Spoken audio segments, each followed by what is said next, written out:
Sharing is a good deed that's admired by most. It's something that becomes contagious and oftentimes gets reciprocated. However, at the Titans table tonight, there's no room for just one side to eat.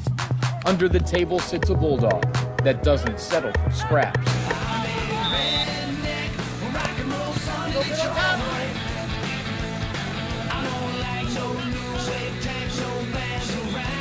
Romeo has turned the tables on the Titans in 5 of the last 6 meetings.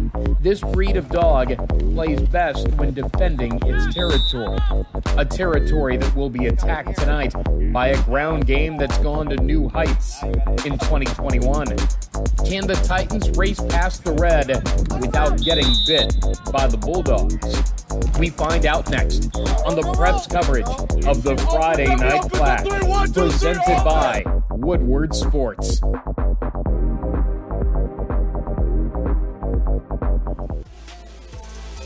Beautiful night in Sterling Heights, 72 degrees, partly cloudy, rain earlier tonight, but a beautiful sky for a championship game. Hello again, everybody. My name is Chad Bush, alongside Sam Stick Day, home of the Titans. This is Runkle Field, and tonight, Stevenson will welcome in Romeo. A couple of teams 5-1 on the year, and the winner of this gets the MAC Red Championship. Of course, a lot of folks highly regard this league.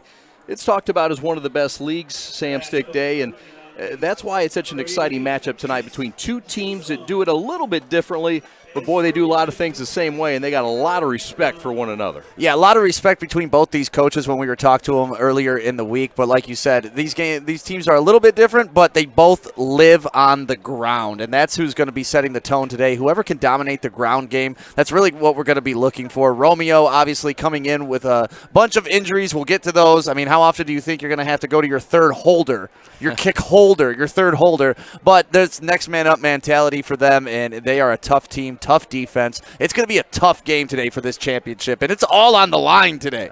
The Titans are trying to win back-to-back MAC Red titles, and they had a share of the title last year. They don't want to share it this year. They want to put this thing on their plate, do it all. Romeo trying to disrupt that. There's some injuries for Romeo tonight. They're trying to overcome some things.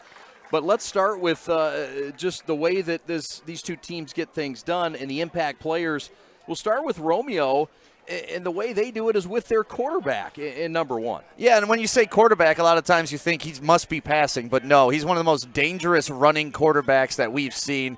Number one, Logan Rolfs is his name, and we're going to be watching him all night long. And what do you do with your best player? You get him the ball in his hands on every single snap, and that's why he's playing quarterback. And then you look on the other side, the free safety, Joey Krasbubic. It's going to be a great game for him. He's the best safety.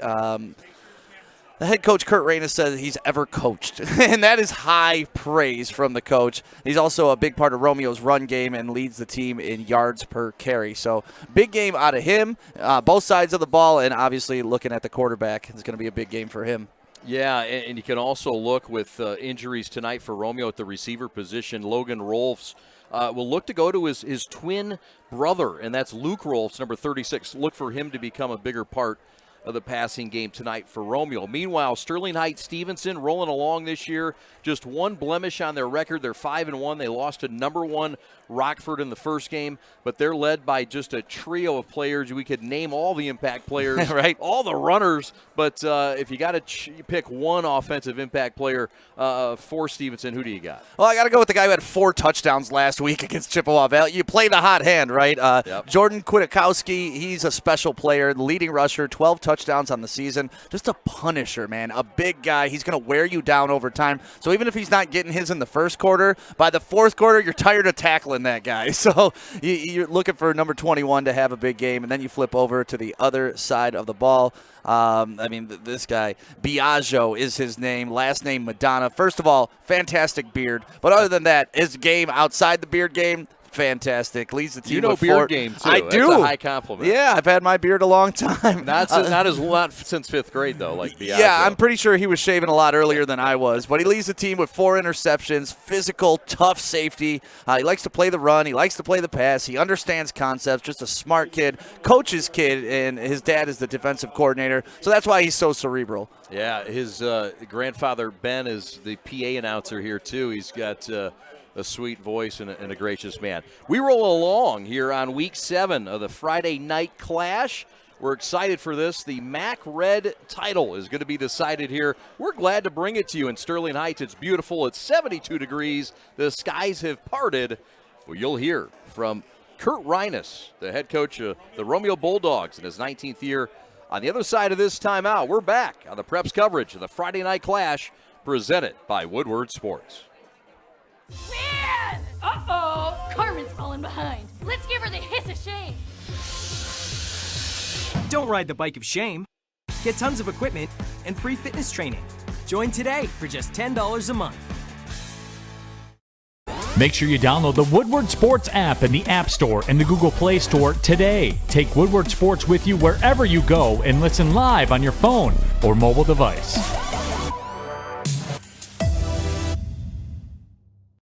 Kurt Reinus, Romeo High School.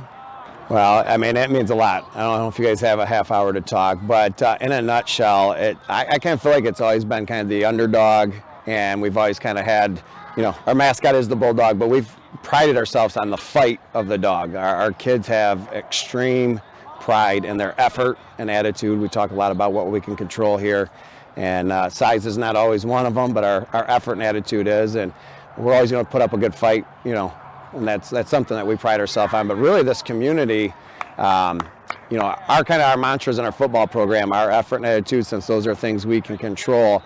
Servant leadership is another big thing, and a lot of people don't maybe necessarily know this about Romeo, but if you were to look up the amount of money this community raises for charity, whether we just had our cancer awareness game a couple weeks ago, I think we're pushing $460,000 we've raised over 11 years. The St. Baldrick's happens in Romeo, and they've raised millions of dollars. We always have a couple other charity weeks during the year, and so our community is really, they'll rally around. And I think a good example of this year, neighboring town in Armada, tornado went through, kind of devastated the town, and their football team stepped up and started to help, but they were running out of energy, and we caught wind, so we went over there and helped, and our kids didn't even flinch at it. And so we do a lot of community service, and a lot of it is just because that's kind of, we are a medium-sized town that acts like a small town. People still know each other, people still rally around each other, and I think that's one of the unique things about Romeo. Yeah, I mean, we have a deep team, and I think that's kind of showed in our record with this year with, either kids getting quarantined, sick, injury. It's kind of been the next guy up, and fortunately for this year, we've had a next guy that can step up, and I think that's, a big part of our success this year. Yeah, we run a very similar system. Logan Rolfs, our quarterback, has been extremely dynamic this year, and he's done it throwing and running the ball.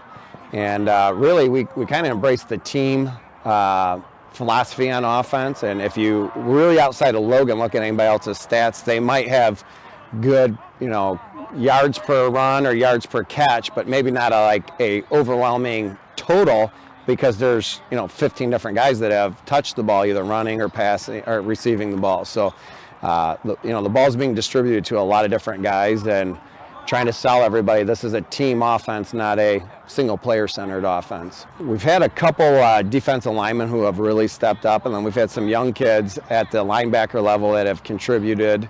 But really our back end, we have 2 returning seniors at safety, and both Joey Kostrubiak and Caleb Youngblood. It's probably the first time that I've had 2 safeties who we don't have to say things during the game for in-game adjustments. They already know what it is, and they communicate with the other guys.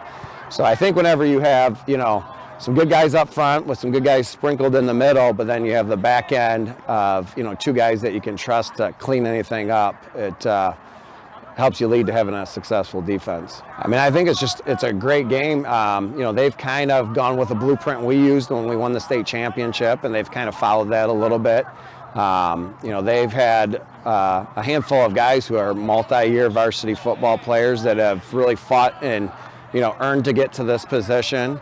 Their coaching staff I know really well. A couple of their coaches have coached with us in the past, and, they it's interesting, a couple of years back having the conversations is how long will this take us to get there, and now they're there.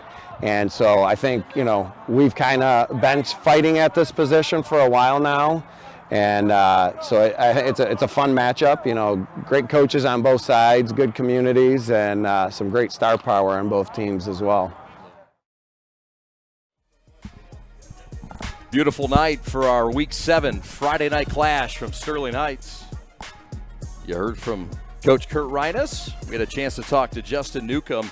Sterling Heights Stevenson leads the all-time series 15-11, and they stopped that 5-game win streak Romeo had, and they've won 5 of the last 6. Have Romeo in this series. Sterling Heights Stevenson won last year 14-7, and there you see the run by Romeo. Stevenson looking for the entire share of the MAC Red title. Romeo looking for just a share. They'll take it. We've got it for you next. Justin Newcomb next year on the Game of the Week.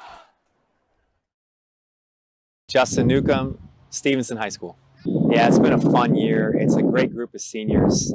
My first year at this school would be these seniors' freshman year, so we've kind of grown up together, the growing pains in 4 years, and we're really excited about the team that we got this year.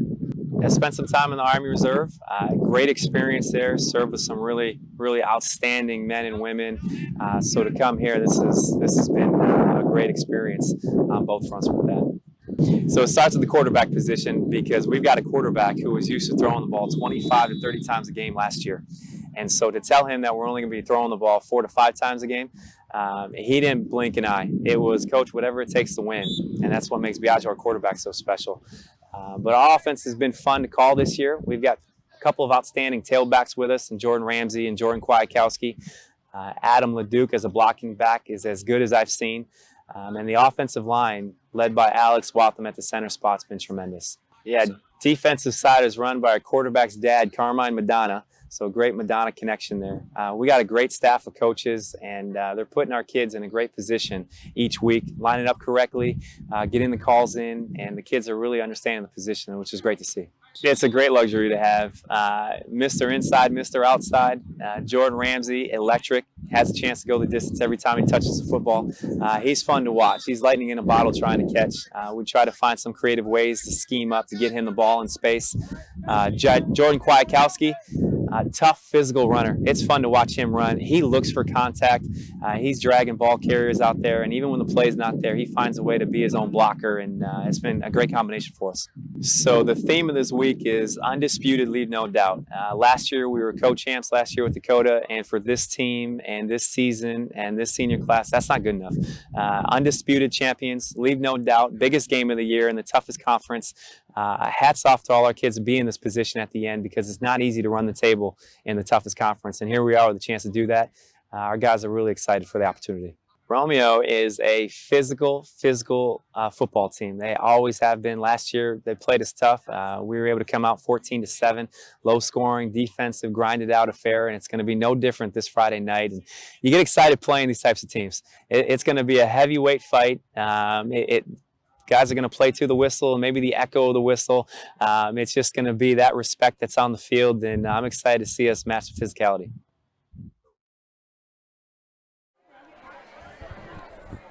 Welcome back to our Friday night clash. Chad Bush alongside Sam Stick Day. Romeo won the toss. They've deferred. They are kicking off deep to Stevenson, the home team. Stick, we're excited. I know you are too. This is a big one for the MAC Red title. I was talking about this game all day long, and honestly, I'm kind of disappointed it's not raining right now, because I really wanted these two run-heavy offenses to play in the rain and just be one of those beautiful football nights, get some slow-motion footage of the rain falling from the sky and big hits, but here we go. We are underway, and the kickoff is going to be taken at the goal line. And the ball taken by Troy Davis, and he spilled inside the 10. And the tackle made by number 8, that's Victor Earl, the sophomore, whose name you'll hear quite a bit tonight, coming from that outside linebacker spot. I don't know if you could just call that a tackle. That was something else. That was a collision. That was a bang, and that is exactly the hard hit, and we're going to see this entire game today. I was just telling you I was excited for this, and what else can you ask for off the opening kickoff than that? Let's take a look at this Stevenson offense led by Biagio Madonna, the senior quarterback, 6 foot, 225. The quarterback, 6th all-time passing, but this is a kid that's going to run. He's part of a 325-yard-per-game effort that Stevenson puts on the ground. They will spread it out. It is a wing tee typically, but they will do some things. 4 wide now, empty set. Handoff to the motion back. The handoff and the give is to number 5. That's Jordan Ramsey, and he is pushed out of bounds after a gain of just a few as we look at the offense for Stevenson. This is the front. It's David Anchondo, 6'8", 370 pounds. He came in from Mexico in the offseason. Cameron Wilson in the left guard. Alex Wathen is the center. He's the leader up front, the senior. Drake Moore at the right guard spot. And Kelvy Sella, 6'6", 320, is the gigantic bookend right tackle. 11:02 to go. Rolling clock in the first quarter. No score. Second play from scrimmage. And a 2nd and 6 for the Titans. It's a quarterback keeper. It's Diageo Madonna, and it's enough for the first down up to the 20-yard line. And he got stuck in the secondary by number 2, Joey Krastubiak, and we get a chance to see both impact players on one play, Stick. You love to see that, and you also love to see the cutback by Madonna there. It looked like the play was designed to start right. He planted his right foot, cut it back, was able to pick up the first down. Nice running. Kwiatkowski and Ramsey are the Division I running backs. One's going to play running back, one's going to play linebacker in Mount Pleasant. Adam LeDuc is the underrated fullback. He makes all the holes happen, along with a tight end. It's a blocking tight end, and Dean Olszewski. Madonna in the shotgun. 1st and 10 from the 21. 10:15 to go in the first, just underway.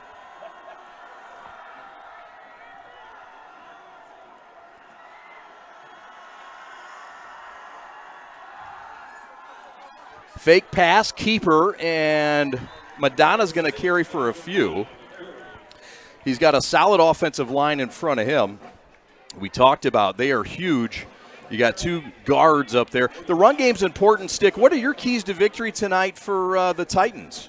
For the Titans, it's pretty simple to me. You know, they really just need to get the ball going and really need to play hard and, ground and pound. That's kind of the name of their offense. Even though they're starting out spread here, it seems like they're spreading it out, but they're running inside and cutting hard, and that's the theme to their offense. It is a big-time offense, a 3-headed monster. Kwiatkowski, Ramsey, the tailbacks, and the quarterback, Diageo Madonna, who's under center in a 2nd and 7. Hand off to Kwiatkowski, has the right side, has the 30, up to the 40, up to midfield, and pushed out of bounds to the 49. It's a gain on the play of 27 yards, and it's a first down for the Titans. Yeah, Kwiatkowski was able to get the edge there and just exploit it. He's a sneaky fast guy. He doesn't look like he's very fast out there, but he's covering ground in a hurry. So that's a big first down play. Stevenson is on the march right now. Sure are. 9:12 to go. This is the offense you talk about. Kwiatkowski, 4 touchdowns last week on the ground. He's their top ground gainer, a guy that's gone over 1,000 yards already, and that 3-headed monster on the rushing attack. 325 yards per game. The pitch left side to the other Jordan. This is Ramsey, and he is knocked down after just a gain yard. And he's tackled by Matthew Plotz, who moved to cornerback in this game, Stick. An adjustment by the coaching staff and the defensive coordinator. Yeah, well, that's kind of the theme for Romeo. This next man up, they have some injuries on both sides of the ball, so you're going to see some new faces making plays there. Gedge, Kern, and Gaborik up front. Kern in replace of the injured Doug Malcolm, the giant Malcolm, 6'7", 305. It's Rolfs, Earl Lemakowski, and Relia at the linebacker spot. Rolfs is the twin brother of the quarterback we'll see soon, Logan. 2nd down and 10, game's opening possession. Stevenson on the move. Our number 17 in the Preps top 25. Madonna on the right sideline, out of room. It's a short gain of 2.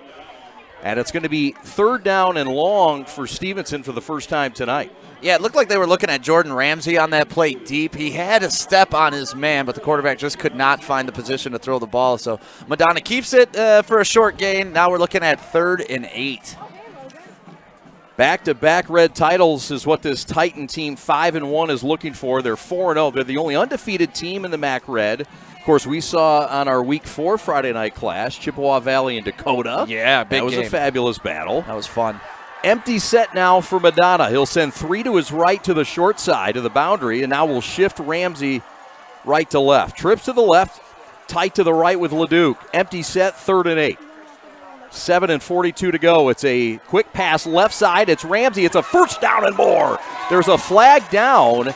He gets the first down to the 35. But there's a flag down, and this thing might be coming back. Yeah, that's in the spot of holding. It looked like the wide receiver, 21, Kwiatkowski, got a grip on his man, wasn't able to turn him. And it looks like it's coming back. It's a team that passes about 5 times a game. And it was a sacrifice for Diageo Madonna to transition from an offense last year. Let's get a look. As we get a look here at the illegal hold in hands, and boy, that's a cheapie. Yeah, that's a tough one to take. But I'm telling you what, the early matchup between number 8, Victor Earl, and number 21, Kwiatkowski, you're already seeing those two, the game within the game. So if you want, keep an eye on those two. Every play they've been contacting so far. They get Jacob Kibbe, the wide receiver, with the hold or illegal use of hands, and it's now a 3rd and 16 with 7:33 to go in the opening drive of the game for the MAC Red title. Empty set, 3rd and long. Madonna looking for his second pass of the day, and it's on point, but it's short of the first down. Caught inside the 40 to the 38. It's going to be a yard shy of the first down, and it's 4-down territory. There is no doubt they're going for it here.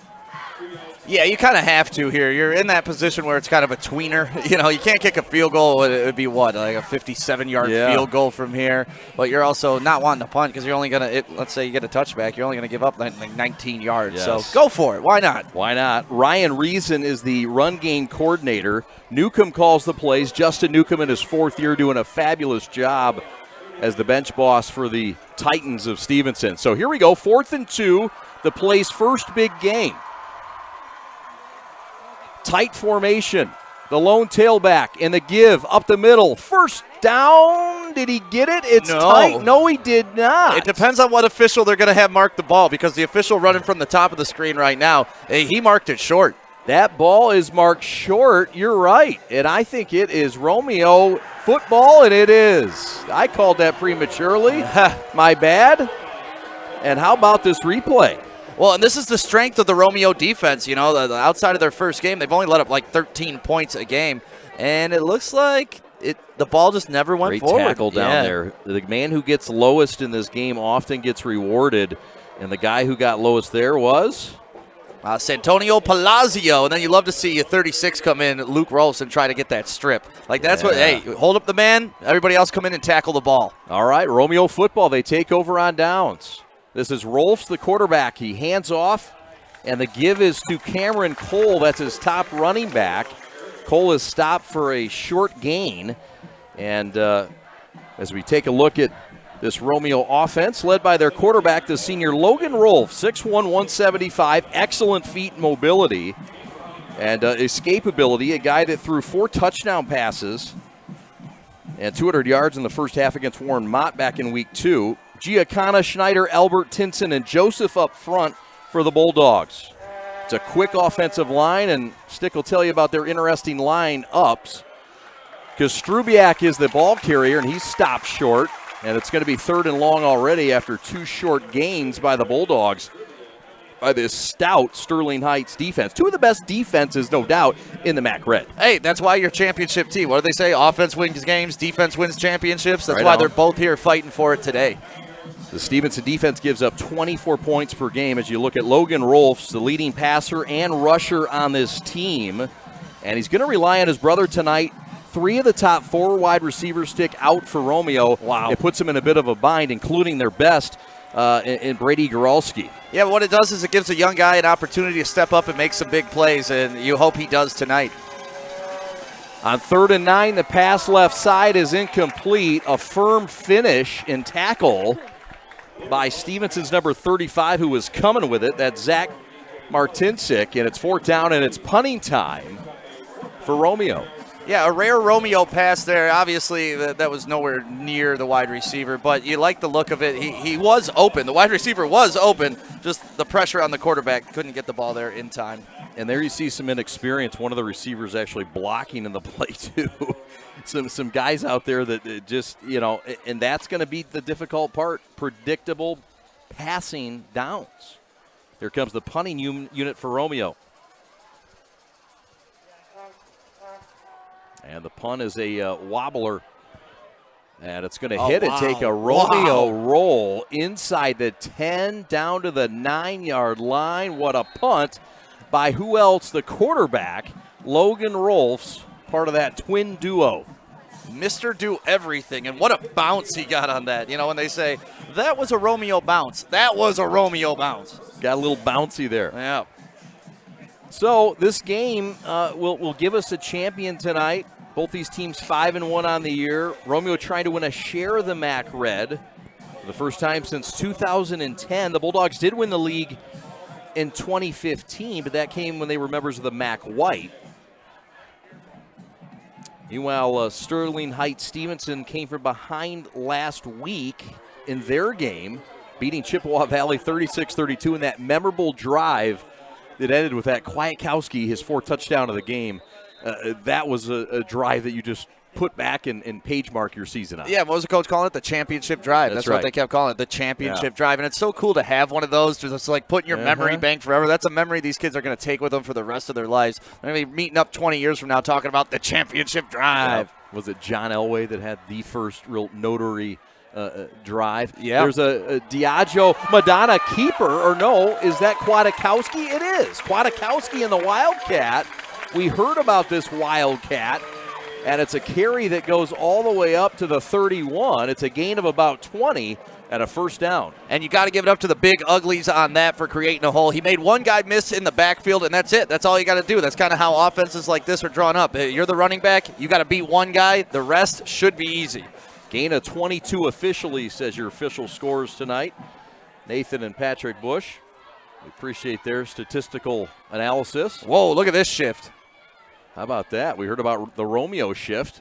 I think they're running right. Both these teams run a lot of the similar sets. Here's Jordan Ramsey and the Wildcat, and he is stopped for a loss in the backfield by who else? Victor Earl. That's his 18th tackle for loss on the year. I am already in love with the way this kid plays football. I mean, off the opening kickoff, he sets us up with the big boom, and right there, the intensity he's playing with is just off the charts early in this game.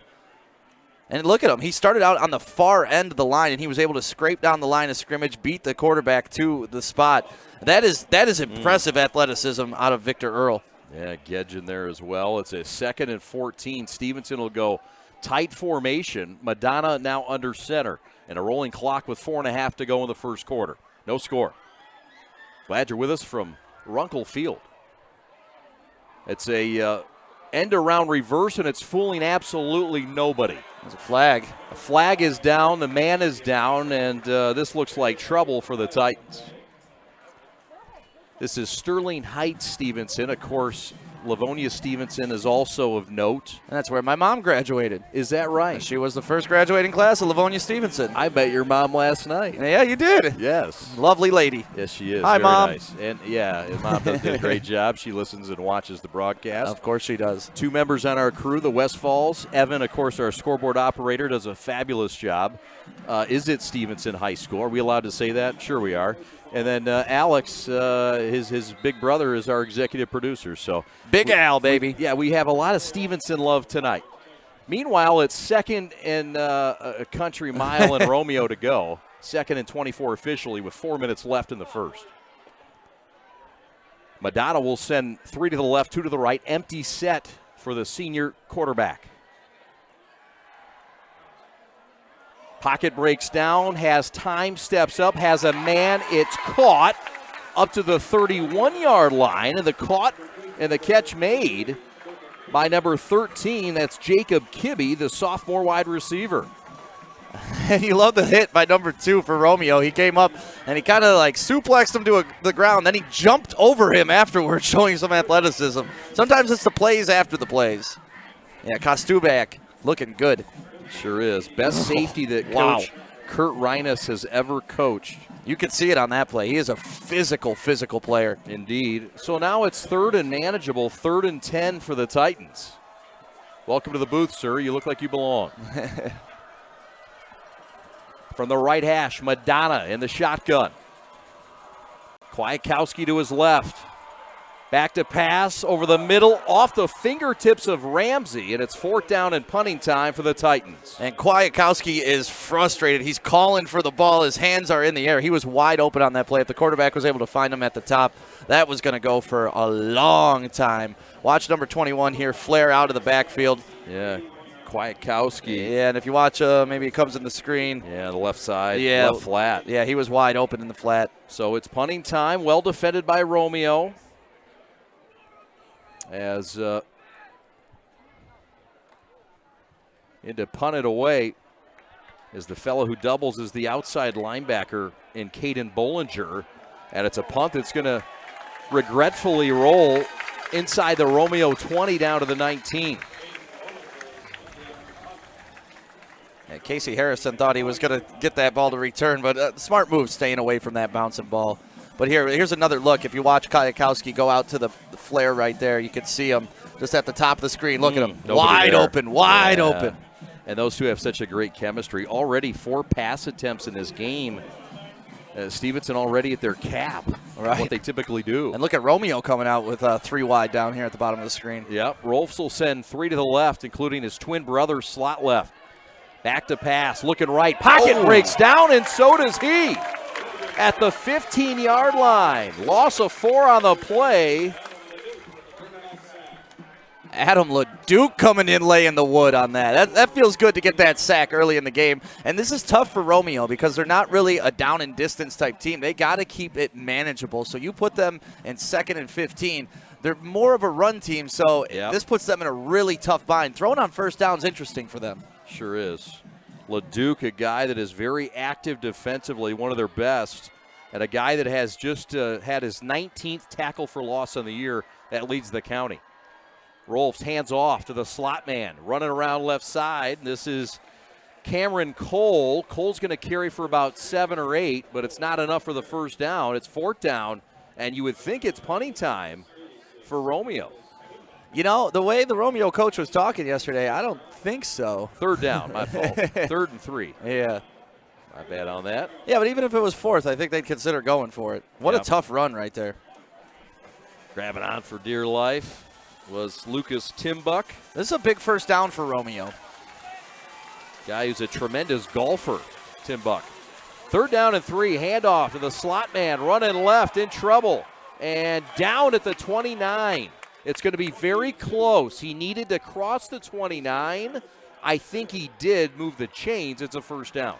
You know, and Lucas Timbuck for Stevenson did a great job turning the runner back inside, helping to get his teammates and hoping to get his teammates involved. They weren't able to tackle him short, but watch number 36 for Stevenson. Fighting, force him back inside, get some help, and that's exactly what he did. Palazzolo with a nice block to free him up. 1st down, inside a minute, in a scoreless 1st quarter for the MAC Red title. Man, with these two teams running the ball like this, you blink and you miss the quarter. That's right. We're used to seeing this in the Catholic League at times with Orchard Lake St. Mary's, certainly, amongst others. Romeo football. Romeo has 1 state title. That was in 2015 under their current head coach. Double reverse. The handoff left side. This is Harrison, and he's got some juice across the 35 down to the 38-yard line. Gain of 8 on the play, and what might be the quarter's final play. Yeah, a little bit of trickeration there. You know, when you're not an efficient passing team, sometimes you got to get creative with the run, and that's exactly what happened on that play. And you mentioned it earlier, kind of the interesting setup that Romeo has with their linemen. They don't have a left tackle and a right tackle. They have a strong side and a quick side. Yeah. So sometimes the guy may be on the left, sometimes he may be on the right, just depending on the play call. It's interesting. It's super interesting. I was so excited to watch this game to watch that. As the quarter comes to a close, the Week 7 clash presented by Woodward Sports is scoreless in the 1st. A MAC Red title tonight for somebody. Come on back to the 2nd quarter in Sterling Heights right after this. This is the Preps coverage of the Friday night clash. Man! Uh-oh! Carmen's falling behind. Let's give her the hiss of shame. Don't ride the bike of shame. Get tons of equipment and free fitness training. Join today for just $10 a month.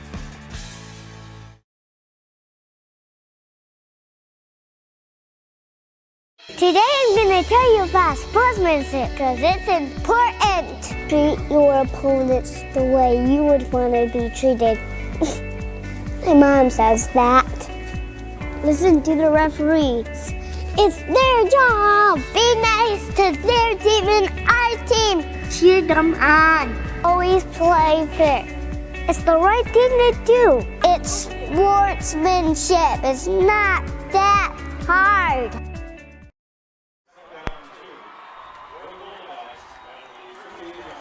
No audio. Joey with Woodward Sports, Stevenson student section, and play is back in action. But I gotta pass it over. All right, Joey, we'll go back down to Joey in a minute. He's getting mobbed down there. Nothing new. 3rd down and 2 now for Romeo. So it's a Romeo offense that, again, is short. 3 of their 4 receivers. They're going to rely on the run tonight. We're going to see a heavy dose of Chris Stubiak, and we're also going to see a lot of the other guy that we've seen tonight in Harrison. 3rd and 1. Rolfs in the shotgun. The near side. Pop pass over the middle is dropped after he's clocked by Jordan Ramsey. They were trying to get it to Harrison, but Ramsey stepped up and stuck him, and the ball dripped to the turf, and it's 4th down and punting time for the Bulldogs. And that's exactly what you want out of your free safety, strong safety, to come in and break up the pass like that. Yes, he got his hands on the ball. He's got to hold on to that ball, but sometimes it's very hard when you're getting hit like that from number 5. So Rolfs back in punt formation. Jordan Ramsey back at his own 25 as we just start the second quarter. 4th and 1 for Romeo. Maybe a figure.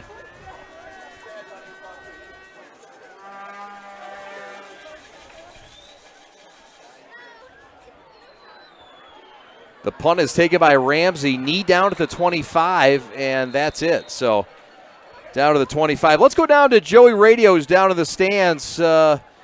Joey, what's cooking down there? What do you got? Joey's out there giving out gift cards.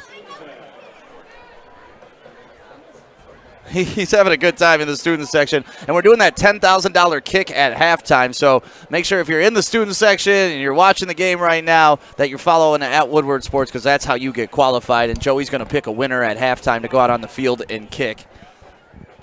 First quarter stats brought to you by Evertidy Cleaning. 42 rushing yards for Stevenson in the first quarter, and Romeo had just 19 yards in the first quarter. 1st and 10 for Stevenson from their own 24 in a scoreless game. It's Kwiatkowski up the middle for a short gainer. This game has not had the real burst plays yet that these teams have been known for, Stick. What do you attribute that to? I attribute that to the defense. You know, both teams have really strong defenses, and sometimes it's tough to get going. You're still feeling each other out, and, you know, with the first quarter going that quickly, you don't get a ton of plays to figure out strategy and how you're going to block certain people. So, really, it's more of a tip of the cap to the defense than a knock on the offense at this point. Yep. 10.5 left in the second quarter, first half. There's Ramsey in trouble. Escapes 1 tackle, but not a 3rd and 4th. A gang tackle up near the 25-yard line. Maybe a loss on the play. And back to the line of scrimmage. It's 3rd and long. Pardon me. You're seeing a lot of gang tackling out of Romeo, and you love that. You know, that football is meant to be played as a team. So one guy misses, next guy misses, doesn't matter. 8, 9, 10 more guys need to be right there to finish the play, and that's exactly what happened for Romeo. Coach has to be really happy about that play. It's a 3-4 defense under the defensive coordinator and head coach Kurt Reinus. And Steve Goralski is the outside linebackers coach. He played at Stevenson, was the head coach here for 3 seasons, 2010 to 2013. It's a very tough, physical, defensive-minded Bulldog squad that gives up just 13 points a game. 3rd and 11. Madonna in trouble, escaping, looking deep for Ramsey down the field, and he can't find him at the 30-yard line. What a beautiful ball that was. On the run, rolling to your right. That was like Russell Wilson-esque in that throw. The beautiful spiral, just a little bit out of bounds to where he couldn't catch it, but I'm impressed. If I'm Stevenson, I'm feeling a little more comfortable throwing the ball tonight after that pass. Look at how beautiful that ball is. Well, this is a guy who last year threw for over 2,000 yards. Again, he's a passing quarterback that's playing the run game this year to sacrifice himself stick, but this year we haven't had a chance to see much of it. You see it again there. That was a nice strike, but it's punting time and pressure and just getting it away as this thing will float down from Bollinger to the 43, and that's where Romeo will take over. This has been a game, a slow one. This is a team in Romeo that is coming off a 27-7 win last week over Eisenhower Stick, and their only loss was to Chip Valley 2 weeks ago, 37-34. Outside of the 37 points in that loss, I mean, they haven't given up much all year. We're seeing why their defense has been the calling card there for so long. Yeah, and it goes back to what I was talking about just a couple plays ago, the gang tackling. Yeah. It's a team defensive scheme. It's not just a couple big players making big plays. It's everybody doing their job. Kurt Reinus talking about his community and how proud he is of them and how much they give back in charity. They've given and raised over $500,000 over the last 10 years, and it's just one of those towns that rallies together, and their football team is a microcosm of that. The throw right side is too tall for Harrison. Incomplete. And it's second down and long for Romeo from the MAC Red. You can see Ross just a little bit out of rhythm there. He went to throw it, kind of pumped again, and that ball sailed on him. But if he's in rhythm, you know, that's what you practice. 1-2, step back, now throw. And that little hesitation is what made it sail. There was some pressure coming from that defensive tackle spot, and Jason Stewart for Carmine Madonna's defense. Carmine Madonna, who played here in the mid-'80s and is the father of the quarterback and safety Diageo Madonna. Second down and 10 for Romeo. Down a few receivers tonight. Harrison in the jet sweep gets the handoff. Has the 45, but not the 47. It's a gain of just a couple, and it's third and long. Yeah, Zach Martinick, is that how you say his name? He came in and was able to wrap him up and kind of hold his man there. I was pretty impressed with that tackle because he had some speed. He had some momentum going. Watch it. He makes the cut. 35 just grabs him up, throws him down. Great kind of hog-tied him. Yeah, it's like a Georgia back road. Martincic, my apologies. No, you're good. It's his first year of varsity. He's a great story, actually. Played JV as a junior last year. And he's a great story of perseverance. A kid that was not ridiculed, but, you know, a kid that played on the JV as a junior isn't one of those guys that, you know, you care about. You want to support him. This kid is now a starter and a guy they count on. And he's a big part of this defense that you just saw there. Well, you know, at this age, kids mature in such different ways. That's you know, right. You're 17-year-old. One kid may be shaving, and one kid may be already toned and has grown, and then another kid may not have even touched his growth spurt. So sometimes you wait till that senior year and you fill into your body, and now a solid varsity player. 4th and 5, Romeo's going for it on their own side of the 50, and Carmine Madonna says, not so fast, my friend. Let's talk about this this. over. Yeah. Hey, we got something to talk about here, huh? We got something to talk about, too.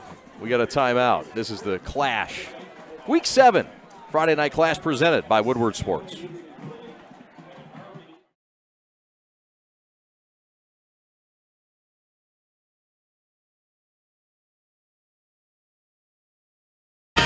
What rhymes with great? Participate. Where does greatness start? Here, in the classroom. On the diamond. In the pool. On the field. Where will your greatness take you? To better grades. To more friends. Yeah! Be great. Participate!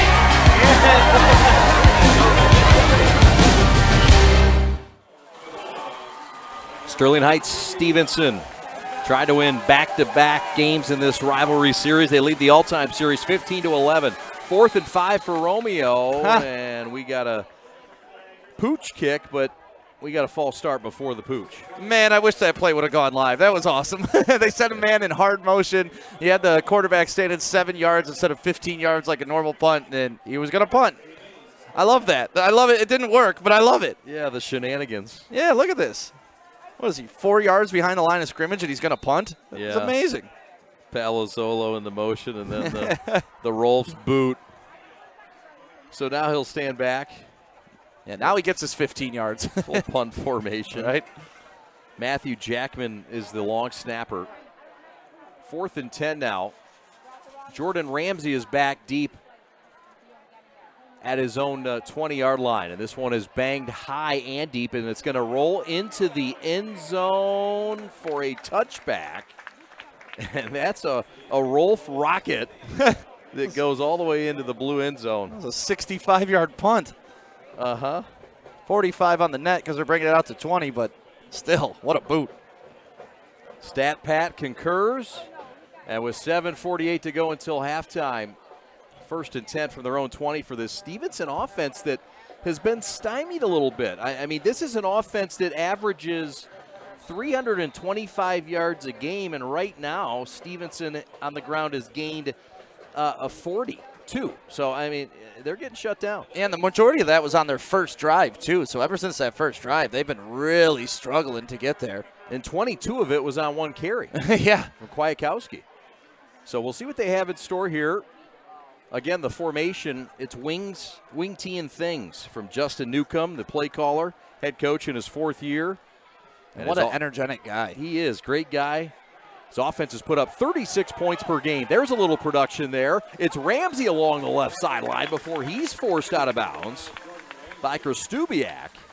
And it's a healthy gain and a first down. Move the chains for the Titans. And that way Sterling Heights Stevenson is able to find their rhythm is, throwing those little screen passes to the outside, little bubble screens and stuff like that, because they're not really, Romeo's been holding down the middle. They're not being able to run up the middle on them. So maybe you work the edges a little bit on this drive. Try to get something going. Nice, easy play to ease your quarterback into the series. Yep. And here we go, first down. Ramsey, a twitchy kid, they say, headed to Mount Pleasant to be a running back for the Chippewas.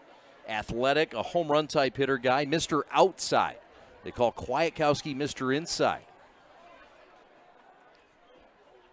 Handoff left side. This is Mr. Outside, Jordan Ramsey, and another healthy gain along that left side. And that offensive line starting to grind it out.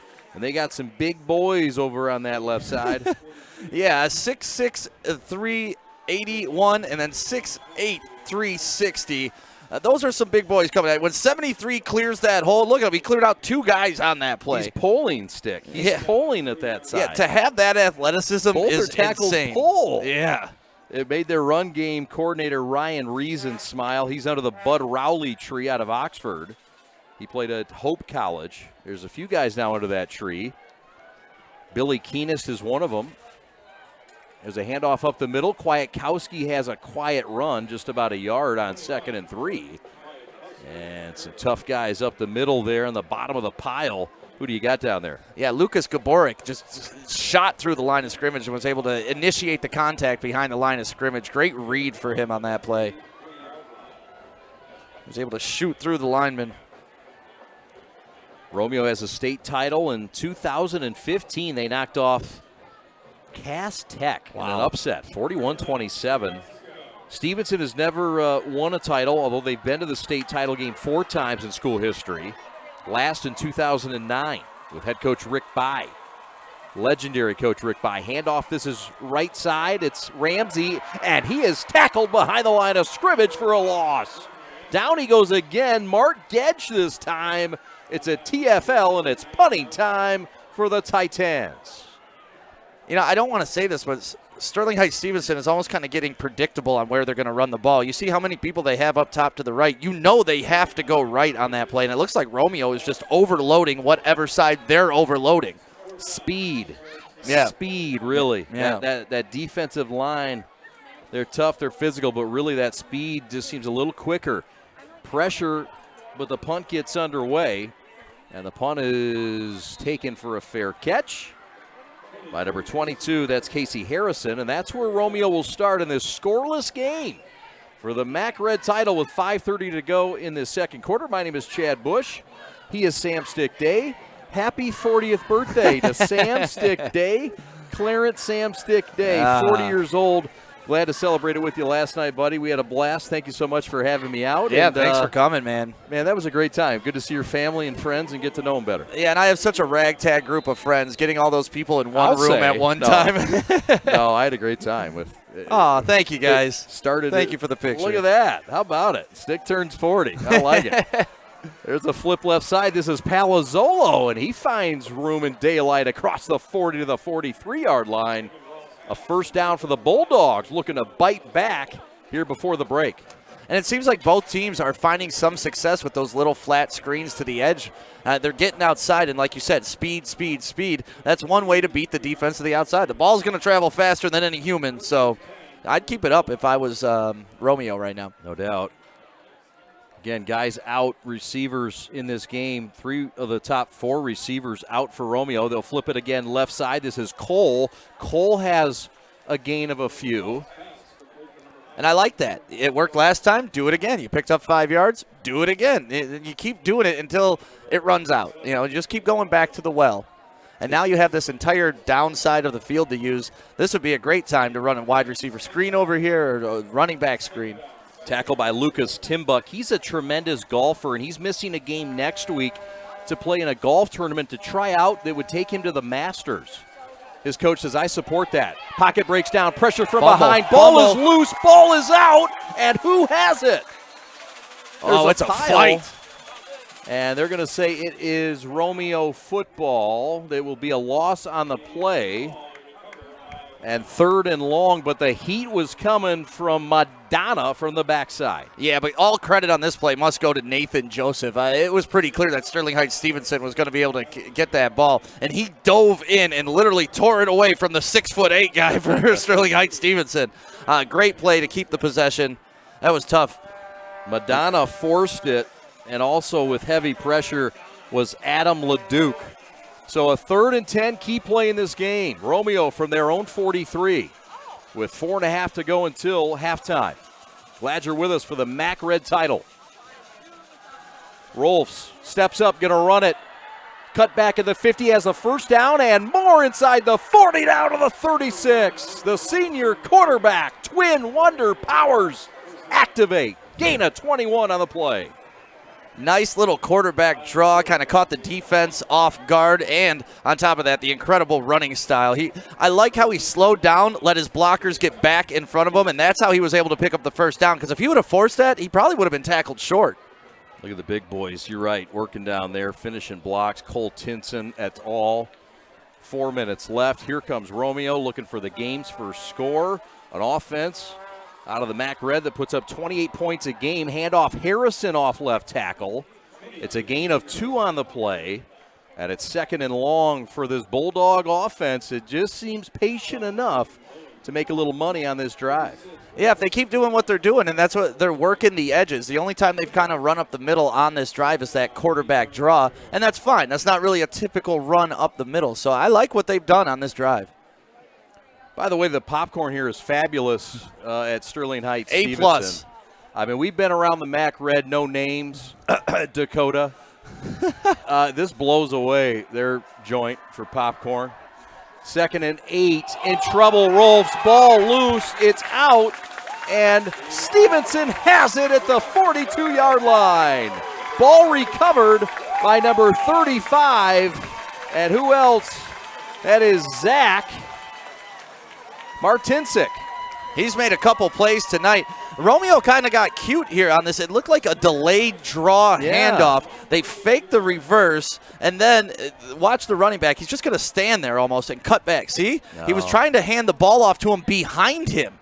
Yeah. Behind him. Right. That is a tough handoff. It's tough enough to get the ball in the basket, like when the running back's taking the ball. And that odd exchange was between Logan Rolfs, the quarterback, and his senior tailback, Joey Kristubiak. And that's one of those plays that you practice all week, and it works every day in practice, right? Then you try it in a game, and, of course, the worst happens. So the game's first turnover now. Stevenson trying to take advantage. The throw left side to Ramsey. Has the 50 down to the 47 into Bulldog territory. Gain of 11 on the play. With 3 minutes left until the break, the Titans now want to get a little love in. Yeah, and they're doing the right thing. This is what we've been talking about all half. Get your guys outside on the edges. A nice little flare pass there, and that's what you need to do. And look, great yardage on this, and watch how he finishes this run. Punishment. Taking me down. I'm going to Central. Yeah. Stubiak, a guy there, the well-respected safety, too. Got a stiff arm to the jaw. Nice crowd on hand tonight. It's senior night. On both sides, too. Romeo's representing. Romeo representing a tight community, a lot of community service. They pride themselves on it.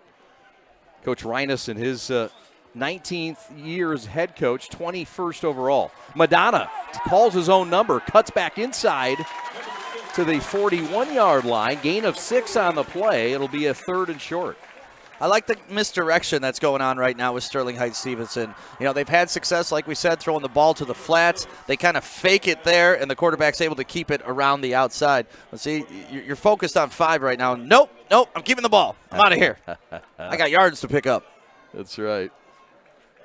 Tackle made by Kristobiak. So, this battle of these two big-time MAC Red members continues. And Stevenson, whose offense is still sub 100 yards in this game. Madonna calls his own number. He drives those yards and barrels that body inside the 35 down to the 34. It's a gain of 7 on first down. Yeah, Matthew Pillet's had a chance to make this tackle and keep it to a short gain, but Madonna's just too strong. He is a strong guy. Low center of gravity. You look at him out there, he kind of looks almost like a fullback. 225. Yeah. I mean, that's beefy. Yes. And he calls his own number. Got a little help back there. How about Moore with that block? It helped spring him, but yeah, he did a lot of it on his own. Yeah, tough to bring down. So Madonna in the shotgun. 1st and 10. We're inside 2 minutes. 3 to the right, 1 to the left in the boundary. Jordan Ramsey to the right of Madonna. And we got a timeout. We'll talk it over as well. So with 1:38 to go until halftime, we're back in a moment to Sterling Heights and beautiful Runkle Field. This is the Friday Night Clash. Today I'm going to tell you about sportsmanship because it's important. Treat your opponents the way you would want to be treated. My mom says that. Listen to the referees. It's their job. Be nice to their team and our team. Cheer them on. Always play fair. It's the right thing to do. It's sportsmanship. It's not that hard. Make sure you download the Woodward Sports app in the App Store and the Google Play Store today. Take Woodward Sports with you wherever you go and listen live on your phone or mobile device.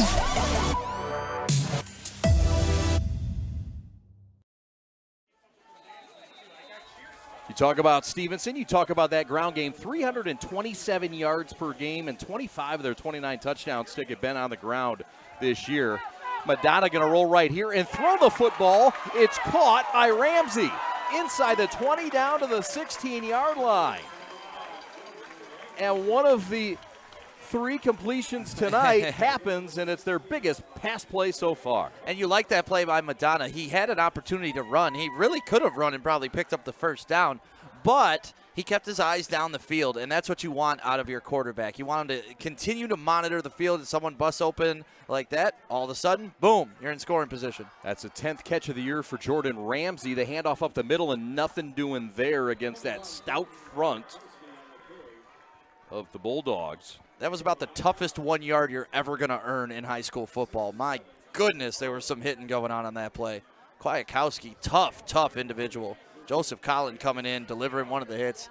But, man, he took about 5-6 hits on that play alone. They say Kwiatkowski's a guy that just looks for contact. He wants to hit you. He found it. He's coming with bad intentions. 5 wide. Madonna in trouble. Pocket breaks down. He steps up. He has room to the 15. Down to the 10-yard line.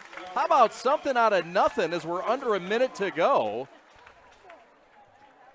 And Madonna doing it on his own and making those fancy feet looking sweet. Yeah, if you're Romeo, you are frustrated on that play. You had him dead to rights, and he was able to shake 3 guys and get pretty dang good yardage. Hurry up offense. Just one timeout left for the home team. 30 seconds left. Oh, wow. Madonna left side going to call his own number again, and he's going to get stuffed at the 8-yard line. I don't think the center was on the same page there. And it's 4th down, and with time running down and that one timeout remaining, Justin Newcomb's going to have to spend it, but he'll wait till this thing winds all the way down. Watch this play. The quarterback's doesn't even know the ball's coming. I mean, we saw this with the Lions last weekend. That could turn into an interception. I saw it for the first time. Alex Watson, I'm not sure if he knew the snap count. The quarterback wasn't paying attention. Just a miscommunication right there that could have been disastrous, but they were able to save it and at least pick up some yards. So timeout is called with 1.9 seconds left, and the question becomes, which kicker do you use? It's a 3-headed monster at the kicker spot. If you decide to kick it, you got 3 choices. You got a couple dudes and you got a girl. You got to find out which one you're going to go with. All 3 of them are capable. All have scored this season. And she's more likely to kick the extra points from what I understand. And this is almost extra point range. Yeah, Kyler Castle, we believe, will be the kicker here. It's looking like number 9. Yep, Kyler Castle will attempt it. The snap will come from number 73, Drake Moore. And the hold from number 13, Jacob Kibbe. And now we got a timeout by Kurt Reinus, and the games continue. We'll keep it right here.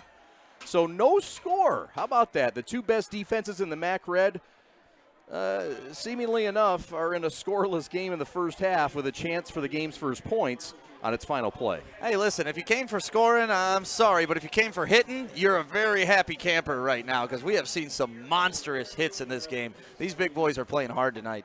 Yeah, it is a game of rivals. You talk about the MAC Red, and you talk about the other leagues that could be as good as the MAC Red, if there are. But you line up their top 4. You line up the Catholic leagues. We talked about it in week 4 when we saw Dakota and Chippewa. And then you line up the OAA White or OAA Red. And it's an interesting discussion to have. Yeah, and you know what? It all gets settled in November. That's what you love about it. Yep. So Castle on the year is 1 for 1. He knocked home a 29-yarder. He's 14 of 15 in extra points this year. He'll kick it from the left hash. It'll officially be a 26-yard field goal attempt for Castle. And another timeout to ice him. And another timeout. Let him think about it, right? What are you going to do with those timeouts? Yeah. You going to take them into halftime and show them off? No, I don't think so. It's been a program under Justin Newcomb that has done great things incrementally. Newcomb is in his 4th year. He's a Warren Cousino grad. And this is a guy that has turned this program around in his 4th year in a short time.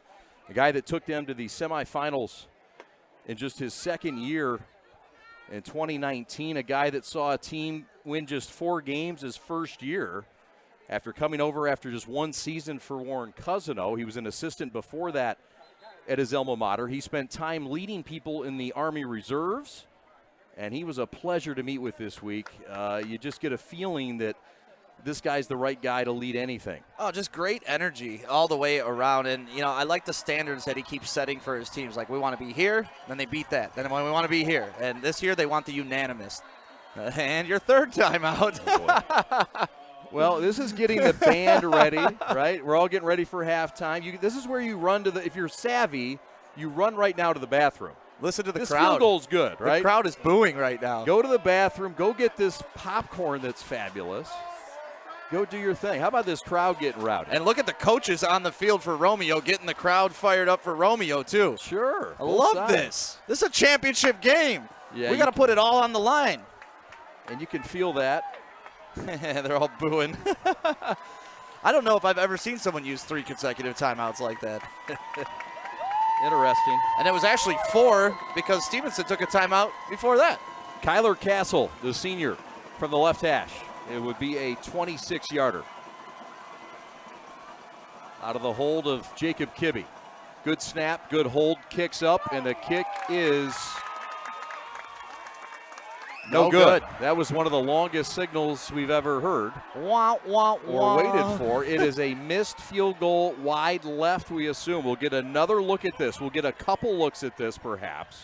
They're still the talking officials about are it. still talking. Neither one made a call and wanted to make the call, and then one official finally said no, but it was a very unsure no. The length wasn't the issue because he got a hold of that ball. It must have been to the left. Oh, so, yeah. So no, we're looking at the left official, and he's looking at the right official. Yeah, that's not the shot. And they're still talking about it. Like, you sure? You sure? Watch, they just throw their hands up like it's good. Yeah, this will give us a little better look. Good shot here. I mean, impossible to tell. I yeah, mean, it's from here it looks right down the pipe, right? Yeah, from our angle, it looked dead center, but those 3 timeouts worked. Now, hold on here. We are going to go to Joey, but we're going to wait for the official call here before we go to Joey.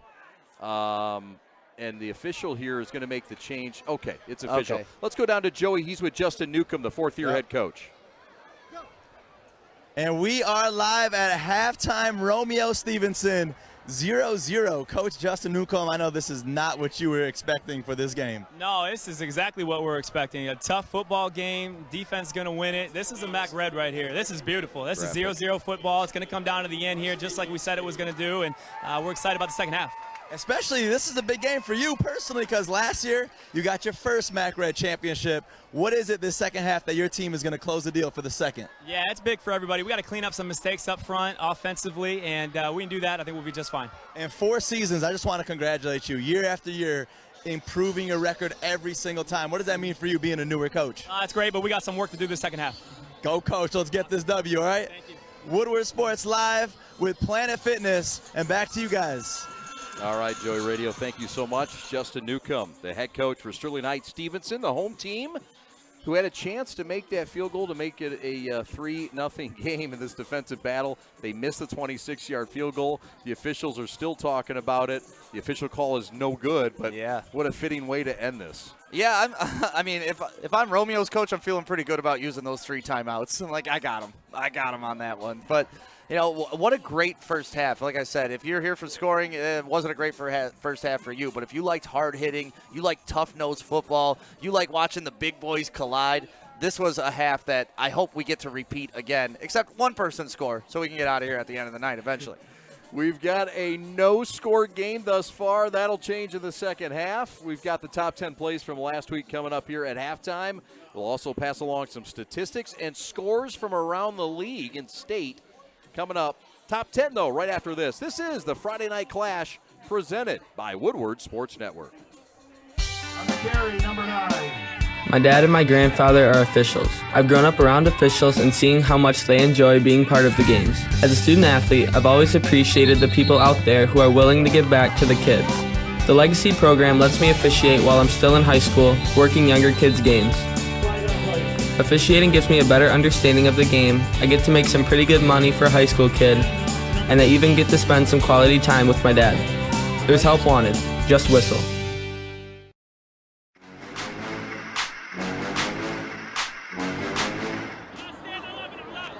They fake the jet sweep and hand off up the middle, and it's a short gain. I think it's a fumble and a recovery. Is the ball loose? No call yet by the officials, and no call officially. Did we see one? Boy, this would be big. It was a 1st and 10 on the 22, and it looks like the side judge came in and waved dead ball, and they are given first down Belleville. Belleville football. The turnover and the game's first as we get a second look at this. Ran into his own player Landers in the backfield. It's number 9, Hussein Beydoun. And the ball just pops out before he got on the ground, and I don't think anybody saw it. That was almost like a rugby scrub, and the ball just came out the back. The Tractors try to inch a little closer. Alex, back to pass, sets up the screen, has a man. Down the left sideline, cut back in. 5, 4, 3, 2, 1, touchdown Tractors! Hussein Beydoun into the blue end zone. And the Tractors have cut it a little bit closer.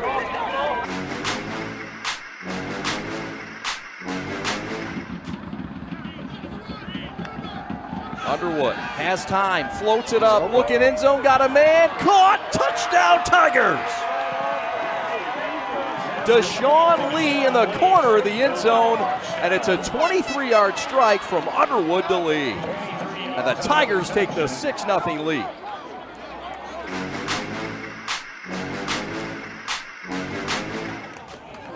Alex Osmond gonna go deep to the end zone to Gates. Touchdown, Tractors! 26-yard strike from Alex to Antonio. There was a lot of hand fighting going on that, and I'm glad the officials just let it go because both players were doing it, and at the end, Gates ends up with the touchdown, and what a game he's having, and actually, what a past 4 minutes he's having. How about a guy that just threw it up? I mean, this is a beautiful strike. Got both feet in. The rhythm that Osmond and Gates have, they built this, and they've worked on this, and you can tell they've got some synergies going tonight. Long count. Osmond has time in the pocket, looking deep down the middle, has a man caught the 35-yard line. And a guy that would get some openness, Muhammad Saeed, the senior wide receiver, with a big strike down inside the 30. An absolutely beautiful play here. They're playing two safeties deep. He was able to get in the middle of the safeties and just outrun them. And if the middle of the field is open like that, it's going to be a long day for Belleville, because if you give this quarterback time, he will pick you apart. 45-yard gain on the play. And the bleachers are shaking right now. The fans are up. They're on their feet. Underwood back to pass, looking left, got a man caught! 43-yard line, went down and scratched it off the turf. And the catch by Jeremiah Caldwell, his first of the game, and it couldn't have come at a better time. I thought he was overthrown on that. Once again, another amazing diving play by Belleville, and trusting your freshman quarterback on 3rd and long to make that play. What an incredible catch. Incredible.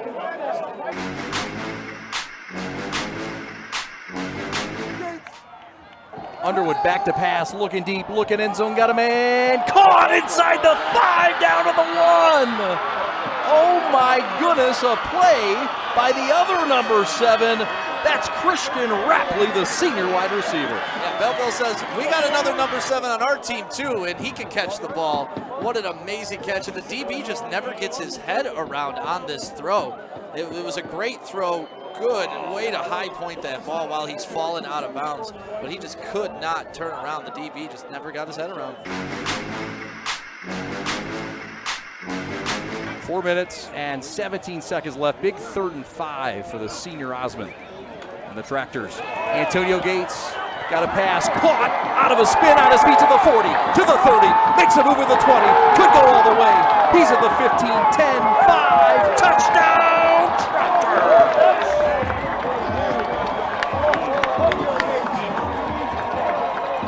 Big time play, 62-yard touchdown, all on his own. Antonio Gates Jr. I don't even know what my favorite part of that catch was. Was it the one-handed catch? Was it the spin out of the tackle? Was it cutting across the entire football field to cut down the angles of the defenders? Was it juking their last free safety? Was it getting in? Like, all of it was fantastic, and it's exactly what they said they needed. 2nd down and 5 from the 18 from the right hash. Osmond with his man Harbin motion. And the give, and the ball's loose and picked up and fumbled. Fumbled loose, and they will never get Cameron Dyson, who's headed to the house. Touchdown, Tigers.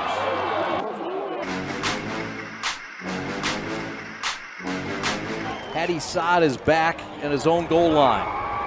This is a big punt to get off. The snapper is Hassan Shinawa. And the punt's a high hanger. And it's going to be taken at the 35-yard line. Watch out. To the 20, to the 15, to the 10, to the house. Is he in? Touchdown! Belleville shot out of a rocket. And into the end zone is Kevin Sims. Touchdown, Tigers. 35-yard punt return for a touchdown. Into the end zone like Superman. He left at the 5-yard line and was able to dive into the end zone. But what happens here on this punt, this doesn't go to the normal punt returner. Right. The normal punt returner is back. If you look, that is not the punt returner. He's there to block, but it kind of, Fortson was gunning towards the main punt returner, and here you go. Look at this dive into the end zone. He literally left from the 5-yard line. Wow. 36-yard touchdown return officially for Sims.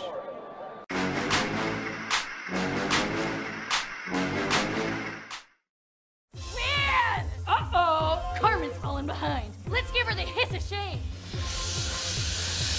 Don't ride the bike of shame. Get tons of equipment and free fitness training. Join today for just $10 a month. Make sure you download the Woodward Sports app in the App Store and the Google Play Store today. Take Woodward Sports with you wherever you go and listen live on your phone or mobile device.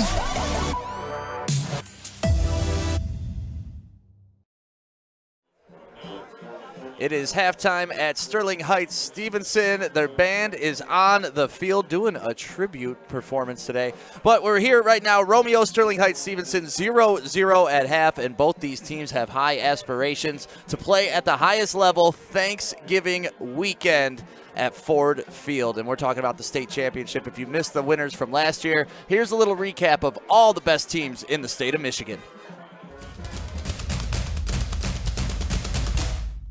Division 8, Ubly versus Centerville. He's looking for Tyler Swanwick one more time. Swanwick high points it again and brings it down. They bring motion. Todd rolling to his right. Like we talked about, not scared to put it in the air, Johnny. Oh, one more time, Tyler Swanwick. He's in. A heck of a football game, but it is. The Centerville Bulldogs, who are state champions for the first time. Division 7, Traverse City St. Francis versus New Lothrop. Cam Moore back to pass, and he's got Julius Garza wide open. Garza inside the 25, and Garza's going to take it to the house for the second time today. Schmuckel straight ahead, untouched. Touchdown, St. Francis. Don't look down. We got a football game. Cam Ward this time hands it off. Julius Garza, can he get to the edge? Garza to the pylon, and there he goes. And that's it. New Lothrop, state champions of Division 7 for the second time in the last 3 years. Division 6, Clinton versus Montague. Lehman on the carry, lowers the boom, and into the end zone he plunges. He's looking for more. Collins wants to throw for the corner. Oh, right on the money. What a dime as he dropped it into the basket of Sam Smith for their third hookup of the day. And make a big play. Picked up 45. Now Collins dragging tacklers into the end zone. Raises a trophy the third time in Montague football history. Division 5, Frankenmuth versus Grand Rapids Catholic Central. Silveri looks middle of the field, has a man, it's caught, and Ziegler's got his second receiving touchdown of the day. Nope, it's Silveri. Touchdown, Joey Silveri. They wanted to leave a legacy. They are doing just that. They win it in 2020 in convincing fashion. Division 4, Detroit Country Day versus Cadillac. Here's play number 12 on this drive to start the third quarter. Winovich running left. He got the edge. He's into the end zone. Touchdown, Country Day. Coach Dan McLean presenting his team with the state championship trophy. Their fourth in school history and their first ever at Ford Field. Division 3, River Rouge versus DeWitt. Colts flushed initially, taking a deep shot. Oh, and just into the football. Flegler made the catch. Nick Flegler touchdown. Grabowski straight power up the middle, and he's into the end zone for the Rouge touchdown. Bryce Debray on the run. Bryce breaking into the open field. Here he goes. Touchdown. And every Everybody on that DeWitt sideline is excited. They have won their first state championship in school history. Division II, Warren De La Salle versus Muskegon Mona Shores. On a pitch. This is Keandre Pierce. Spun out of a tackle, touchdown. Oh, that's a whale of a run right there. It's a 3rd down and 1. Rose himself. 1st down and more. Touchdown, Brady Rose. 25-19 the final. Mona Shores beats Warren De La Salle for a 2nd straight championship in Division II. Division I, West Bloomfield versus Davison. Flowers in motion. Brown gives it to him. Cutting it back. Spun around. And he had it taken out of his arms. Back the other way. Touchdown, West Bloomfield. Alex Short in at quarterback for West Bloomfield. Another give to Edwards. Breaks free. He's gone again. What a game. And what a player. Last year was Davison winning their first ever title. This year, West Bloomfield earns that crown. The first in school history. 8th player, Division I, Sutton's Bay versus Adrian Lenawee Christian. Here's the quick kick. This one will be fielded at the 35-yard line. Up to the 30, 25, up to the 20. Still on his feet to the 15. He's going to get loose. Goodbye. Brycia takes it in for the score. Ball at the 22. Quick hitch. Catch Chesser. Eludes a tackler. Cuts back the other way against the grain. Look out. One man to beat. He'll go in the end zone for the touchdown. Their first state championship in football. What an effort, Joe, they turned in today. 8th player, Division II, Powers North Central versus Portland St. Patrick. Dashes to the left, eludes a tackler, sprints to the outside. Now he goes to the corner, and he's in the end zone for the touchdown. Now they've got Ian Gorski in the backfield. He'll hand it off on that inside handoff again to Wyatt Robb. That ran for a touchdown before. He's got space again and a blocker in front of him, and he'll go. Touchdown, Jets. The Division II champion in 8-player football are the Jets of Powers North Central, winning it by a score of 70-48.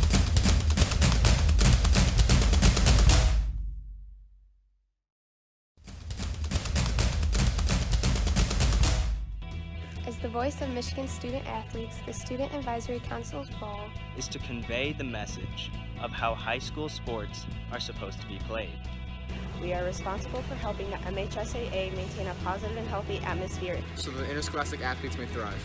We believe athletes should be competitive, sportsmanlike, and excel academically. We believe students in the stands should have fun, but not take the focus away from the game. We believe coaches should act as teachers, helping student athletes develop while still keeping high school sports in perspective. We believe that parents should always be positive role models and be supportive of their child's decision. We believe officials commit their own time to high school sports, and respect should always be shown and given for them. The most important goal for student athletes is to enjoy high school sports while keeping a high level of respect between all those involved in the games. Enjoy the game!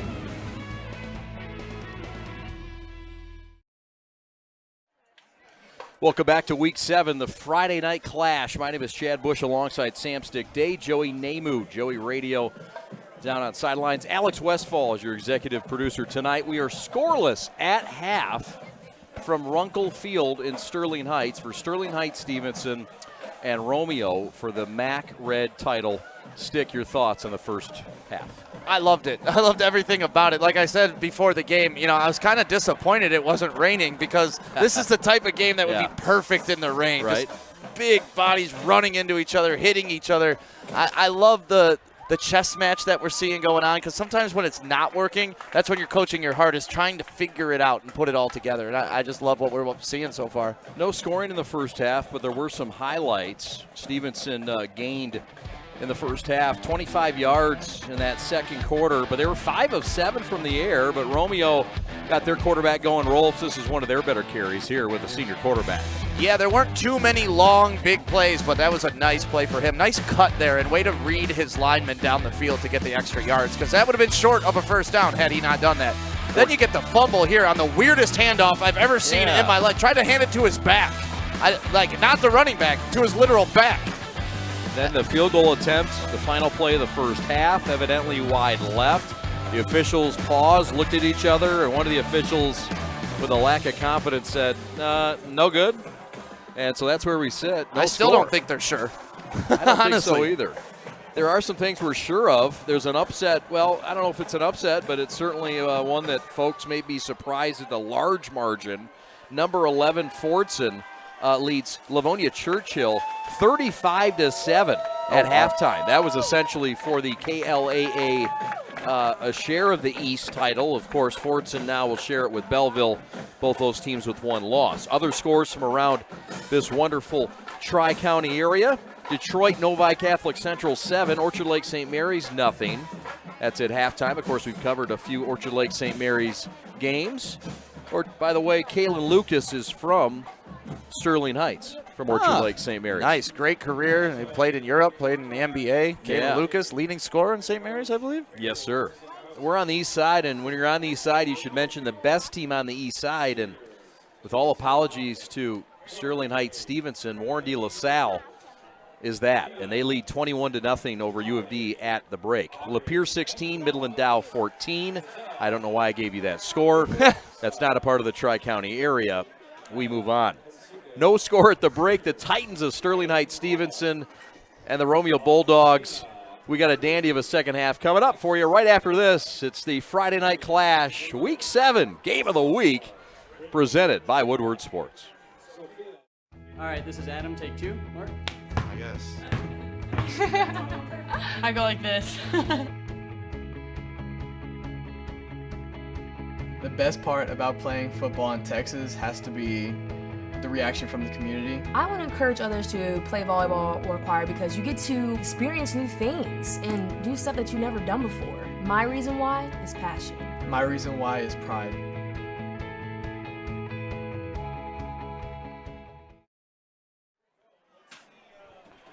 Beautiful night tonight in Sterling Heights, 4th largest city in the state of Michigan, 2nd largest in the Metro Detroit area. My name is Chad Bush. He is Sam Stick Day. Joey Namamu on the sidelines.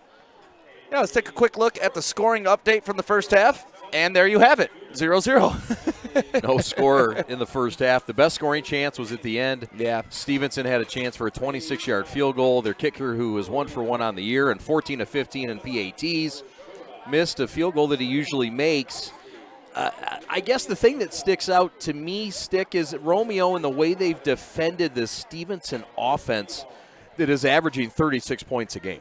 Yeah, they've been stout, they've been angry, and they've been playing aggressive. And you've seen it. They've had several tackles for losses that have kind of disrupted good drives and turned those, it was 2nd and 8, then all of a sudden it's 3rd and 13, and the drive stalls and stuff like that. So Romeo, if I'm coming out in the second half, I'm continuing to be aggressive. I'm actually sending more people and using my speed more often and blitz. In tally, it was 90 yards rushing for an offense that averages 170 yards rushing in a half. So they were cut in half, evidently. 54 yards for Kwiatkowski to lead the way for Sterling Heights. Meanwhile, for Romeo on the ground, their leader was Harrison with 17 yards. 2 of 4 Rolfs on the ground for 13 yards. Not much offensively for Romeo. You got to credit the Stevenson defense as well. They really were the more impressive defense in the first half. Yeah, and if we were playing Madden, we should be measuring the truck stick hits because we saw a lot of those. It started with the opening kickoff and went all the way through the first half. So I'm excited to see the second half. There's a championship on the line. It's 0-0. This is exactly what you want. A perfect Friday night here in Michigan. I love high school football, man. Yes, sir. Stevenson 5 of 7 in the air for 75 yards and 10 carries for 67 yards in the ball game. So second half about to get underway. Romeo will receive the kickoff in the second half. And they'll try to get their offense going. Again, Romeo is without their 3 of their top 5 receivers in this game, Stick, due to injury and other things. Khalil McLeod, one of them. And then maybe the biggest one is Brady Gorelski, a senior wide receiver who they've relied on really quite a bit. Yeah, and this isn't going to be a super long-term team for these wide receivers to be out. One of them is coming back next week, and then a couple, I believe, in time for the playoffs when we were talking to the coach. So if you can get through this game, this is a rough spot, but if you get through this game with a W, I think you're feeling good heading on into the state tournament. Right on. So back deep for Romeo to receive. Are their return men in Harrison.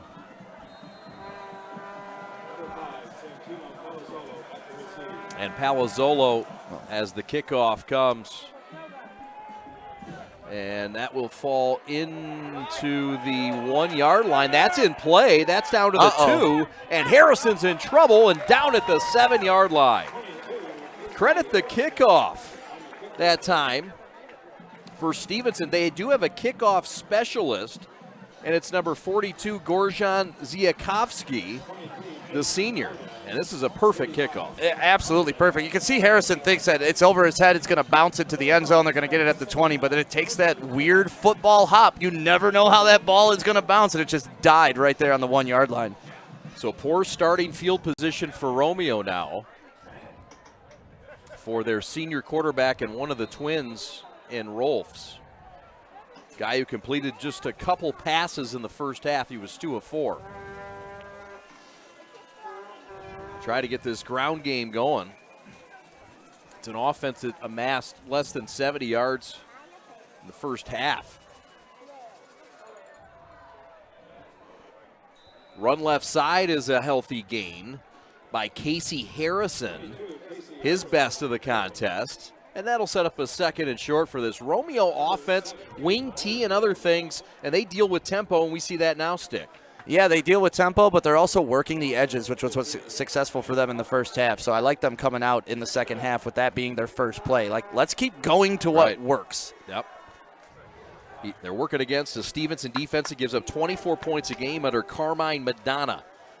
It's a keeper for Rolfs. He has daylight. He has the 30 back inside the numbers and across the 35 to the 39. Biggest gainer and pop of the night for the Bulldogs, and they bite the Titans for a big gainer. Yeah, design quarterback run right there and absolutely explodes past the line of scrimmage. Like, he went from 0 to 60 just like that. Great acceleration from the quarterback. Gain of 19 on the play with 11 and a half to go, just underway in the third quarter, no score. Romeo with their biggest burst play of the game. Rolfs in the shotgun. In motion, Harrison. Hand off in the jet sweep, and the ball's loose and picked up by the Titans. Turnover, and the first of the night forced by the Titans, and they have it into Bulldog territory.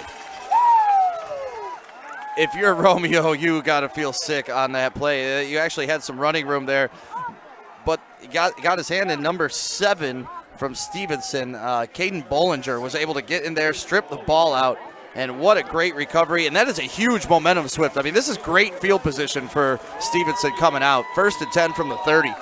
Lucas Timbuck on the recovery, the golfer, the guy who might play at the Masters if he does well at his tournament next week. He'll miss a game. Kwiatkowski will carry, and he tries to pop for a couple extra. This is a guy that his head coach, Justin Newcomb, said, look, he gets yards after carry like nobody else I've ever seen. We see it there, Stick. Yeah, when I'm watching him run, I'm reminded of Marshawn Lynch type. He's not going down with the first hit, second, or third. He's just going to keep pounding and pounding and pounding, and it's tough to bring him down. I expect him to bust a big one in the fourth quarter at some point. Yes, sir. Wing T spread, we'll see it all. The times, the give is to Jordan Ramsey, and not much along the left side as he's stuffed by the outside backer, Victor Earl. That's where he likes to play, out on that perimeter. Yeah, and that's the second play this game that Victor Earl has been able to scream down the line of scrimmage and chase down the run that's actually running away from him. His pursuit speed is amazing. Watch, you watch him at the top of the screen, and look, he runs down the running back, and he takes the proper angle. Joik Bell was breaking down some film the other day about Jamie Collins, and Collins would continue that angle to the running back. I liked how he flattened it out, knew that the running back was going to be at the 30, and met him there. Lomakowski also gets in there. So here's Biagio on a 3rd and 8 from the 28, trying to take advantage. He's going to keep it himself left side, and he is tripped up and cut down by the aforementioned number 8, Mr. Earl. I want this kid on my team. I don't care. We need you want 11 Earls playing defense for you. That's what you want. The intensity. You just saw him at the top side of the screen make a play. Then you saw him one-on-one in space, able to take down Madonna. And as we've seen, Madonna's not an easy guy to bring to the ground. Little gimpy getting up is Diageo Madonna, the senior quarterback. At a 4th and 6, 4-down territory. Looks like Newcomb is going to go for it. Always got to watch that hard count here. But it's a tight formation. Shotgun formation. Kwiatkowski to the left of Madonna.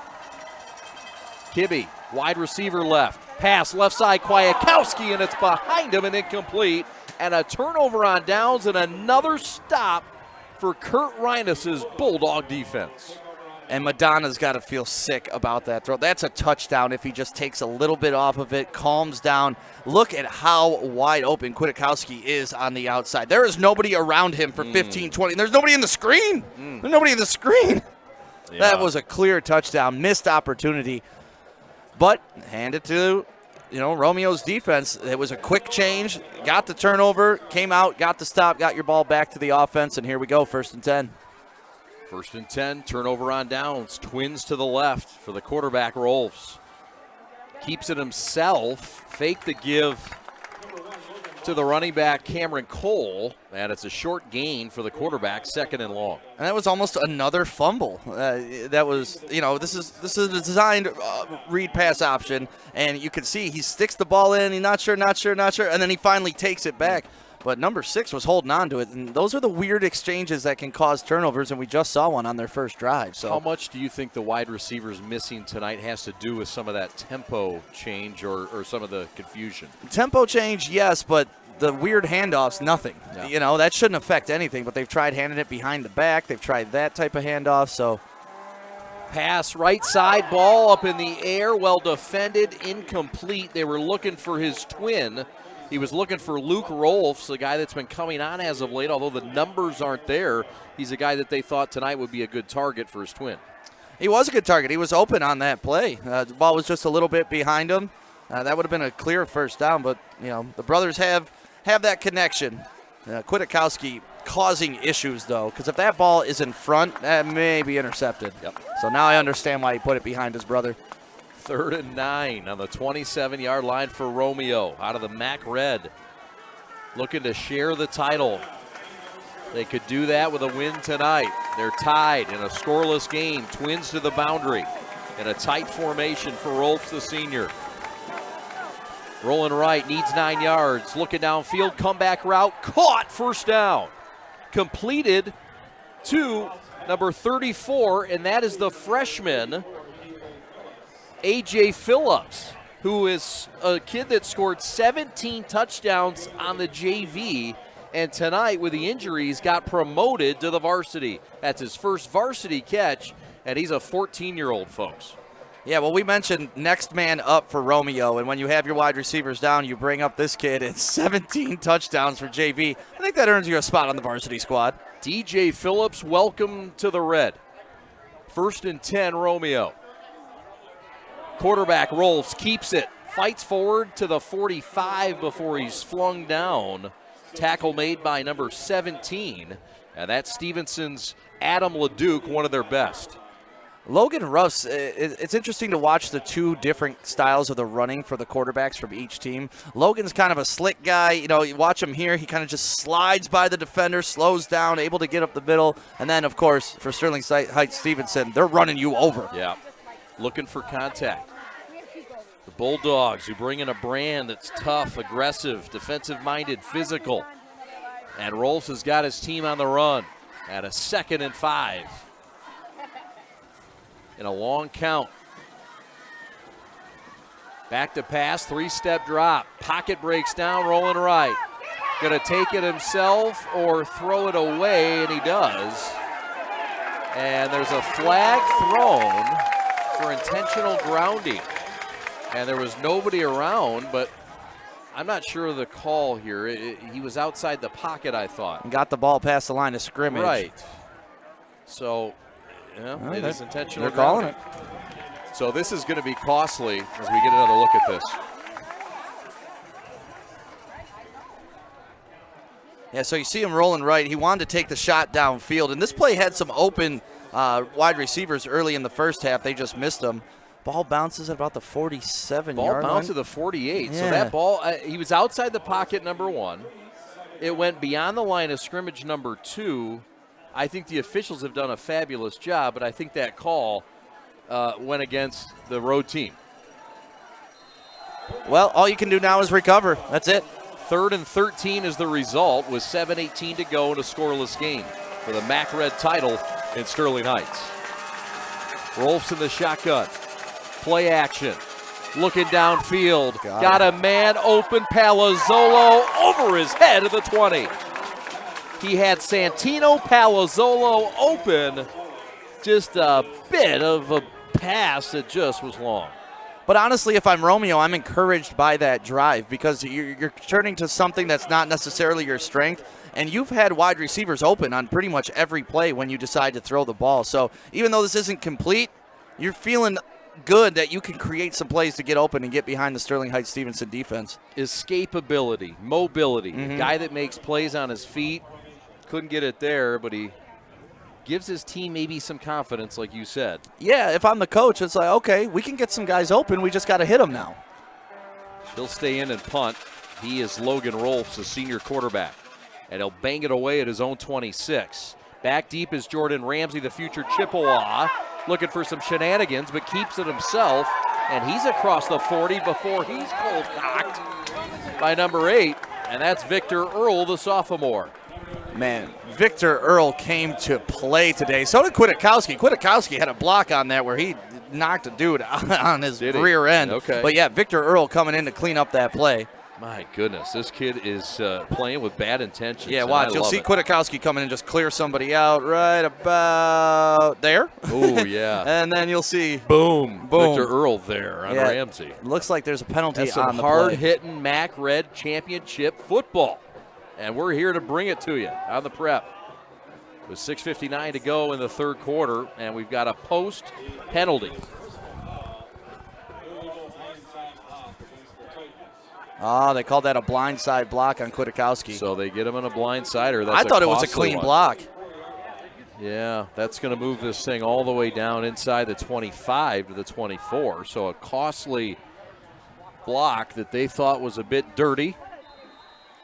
Yeah, if we get a chance to look at that replay again, I want to see if it was really a blindside block because I thought he hit him right in the chest. Madonna under center from the left hash. Turns and gives to Ramsey, and Ramsey's corralled by one of the best safeties in this conference, Anchor Stubiak.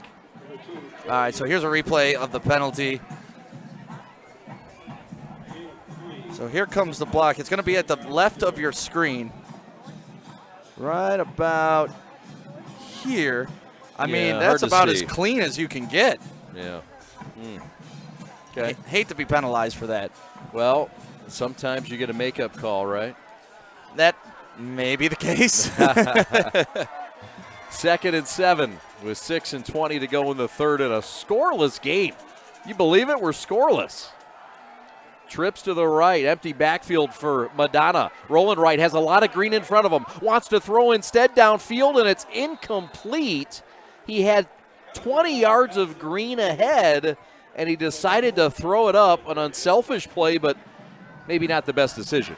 Yeah, and even if he didn't want to run there, he still had time to just kind of set himself, look down the field, and get a better assessment for where everybody is. Because where he threw this ball was pretty much between two wide receivers, and each of them was open, just the ball went between them. Yeah, down there was looking for Jacob Kibbe, the sophomore wide receiver. So that's a 3rd and 7 now with 6:06 to go in the third quarter. And Madonna's going to spread Kibbe out wide left. It'll go trips right. And he'll keep Jordan Ramsey, watch him, to the right in the shotgun. Now he'll spread him out. Yeah, I'm looking for Kwiatkowski on this if I'm... Madonna steps up looking downfield and overshoots the man you suggested, Kwiatkowski. It's 4th down, and this Bulldog defense continues to bark in Sterling Heights. I like how they're using their big guys, and that's what you got to do. You've struggled all game to make big plays, so you got to turn to your leaders and say, hey, now's the time. This is the championship game. This is the time that you got to lay it all on the line, and I need my playmakers to make plays. And the pressure up front from that quick D line and front seven forcing the incompletion.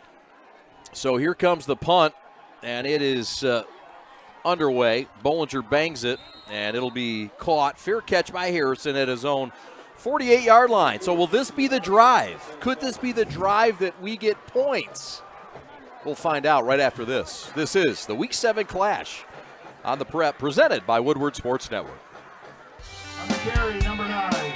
My dad and my grandfather are officials. I've grown up around officials and seeing how much they enjoy being part of the games. As a student athlete, I've always appreciated the people out there who are willing to give back to the kids.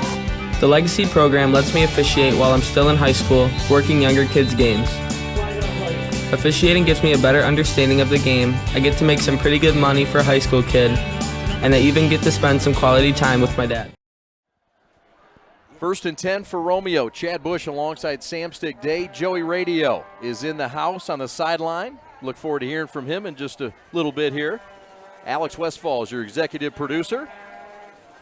Happy birthday to Sam Stick Day, who turned 40 yesterday.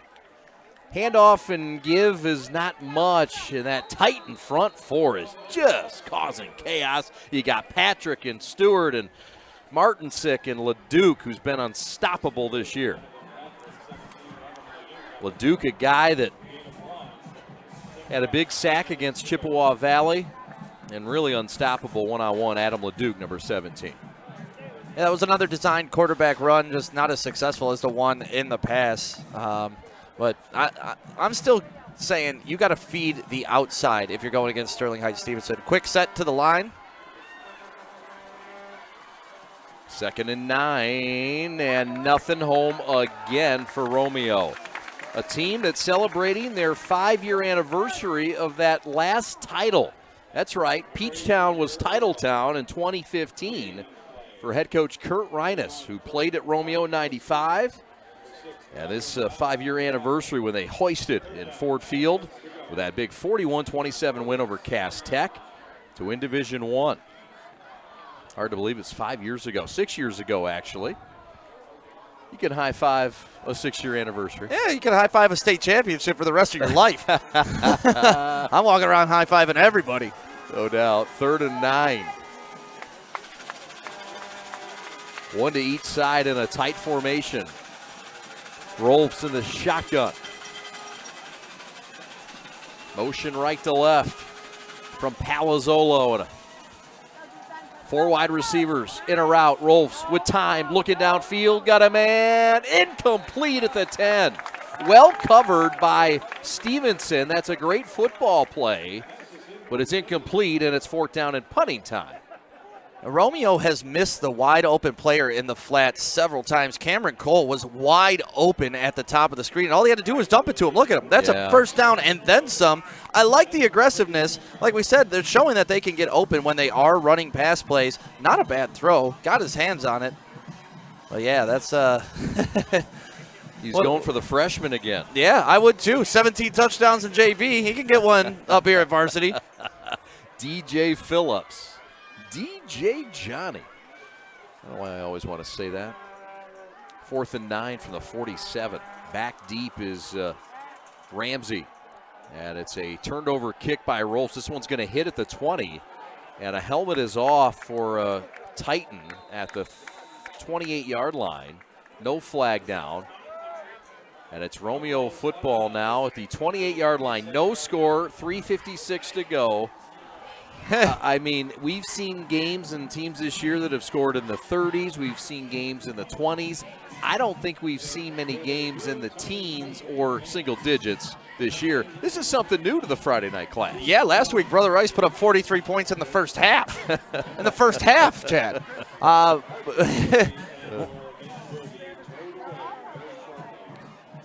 Maybe a missed call here, Stick. What happened?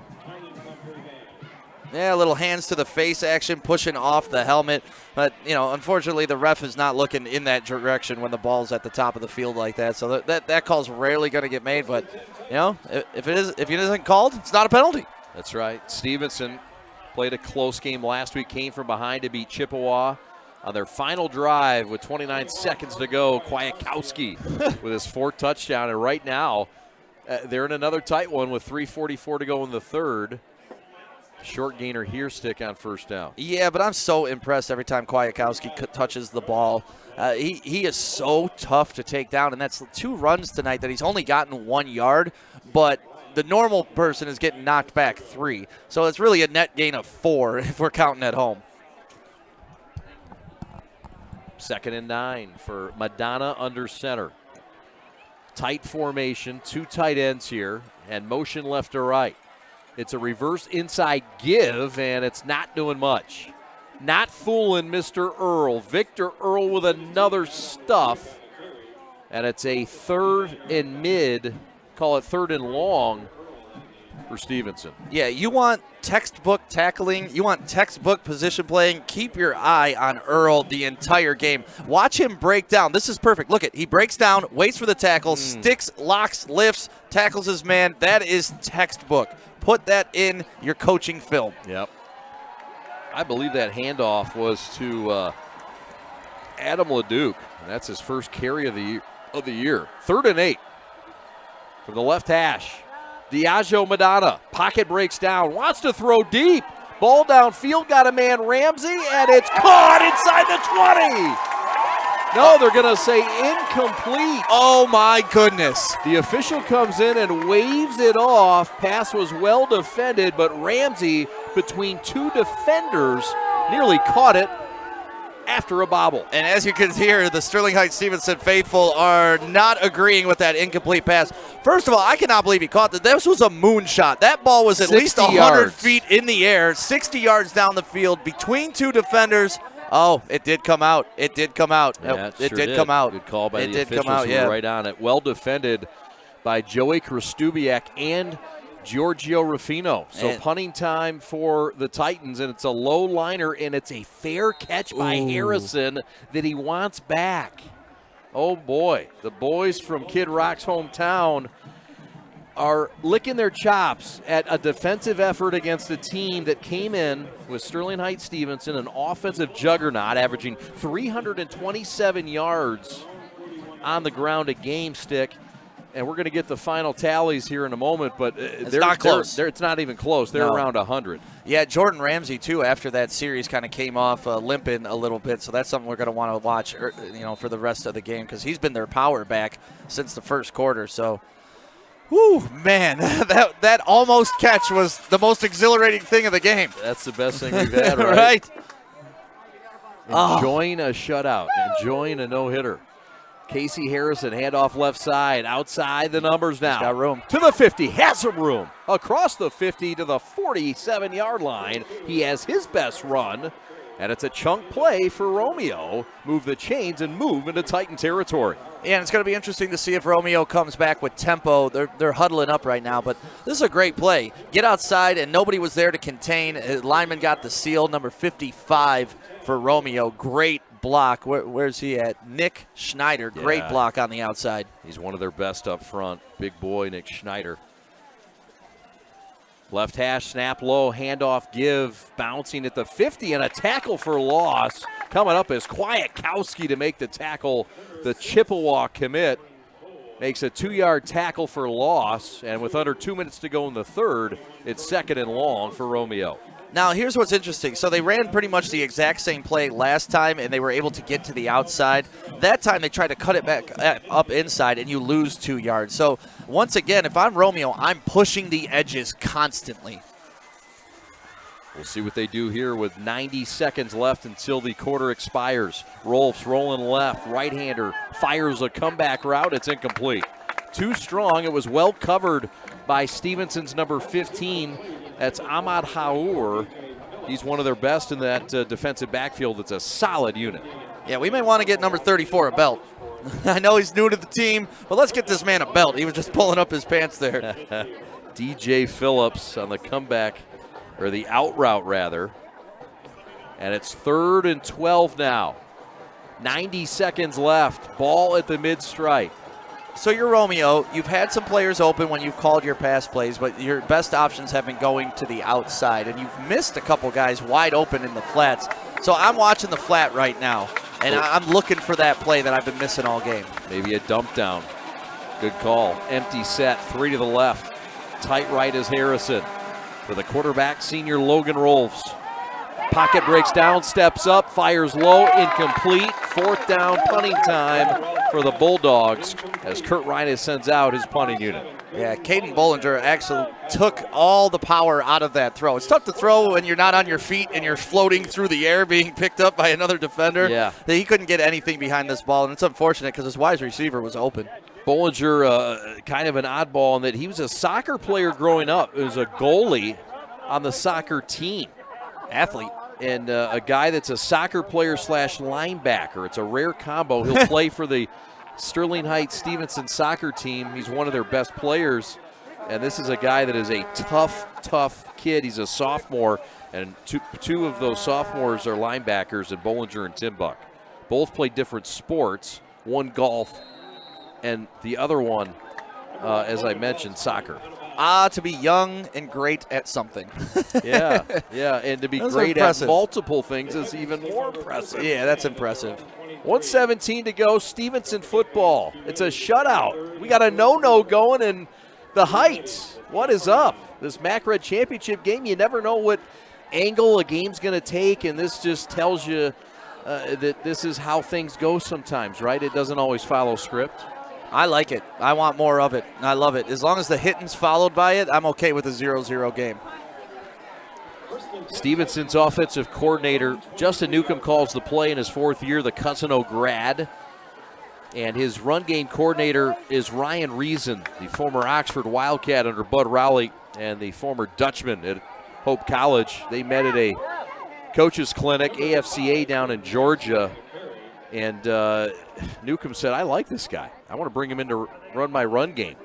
And he's a teacher here now, and Ryan Reason and Justin Newcomb have been a really nice combo in getting this run game going. Yeah, they have throughout the season, but right now, Victor Earl is a problem. Once again, chasing down the running back on the opposite side of the field from his defensive end position. He is a problem out there. Yep. How do you block him?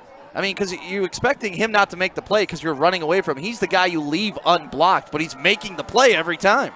They've got him against 6'8", 360, the big fella in David Anchondo, a kid who played in Mexico last year, transferred in January. Left side, Ramsey is stood up. Ramsey breaks a tackle, stays on his feet, and gets a 1st down across the 35.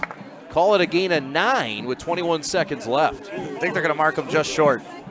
They're going to say he was out of bounds. I apologize. Yeah, he's out of bounds. Gain of 7. But we mentioned at the end of the last drive how he's looking a little shaken up. On that play, I'm going to say he looks pretty healthy. Ripping through arm tackles, bouncing off of guys. You got to go low on this guy and try to take out those tree trunks.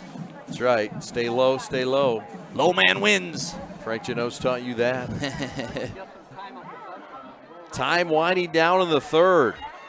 Sterling Heights Stevenson, the offensive juggernaut. They've piled up 36 points in their wing, tee, and things offense, but had been shut out tonight. But the defense has had their back as well. What a defensive battle. Final play, perhaps, of the 1st quarter. It's a keeper for Madonna. Watch out, he's at the 50.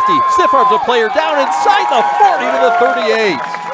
Madonna calls his number, and it's a big-time burst with 14 ticks left in the quarter.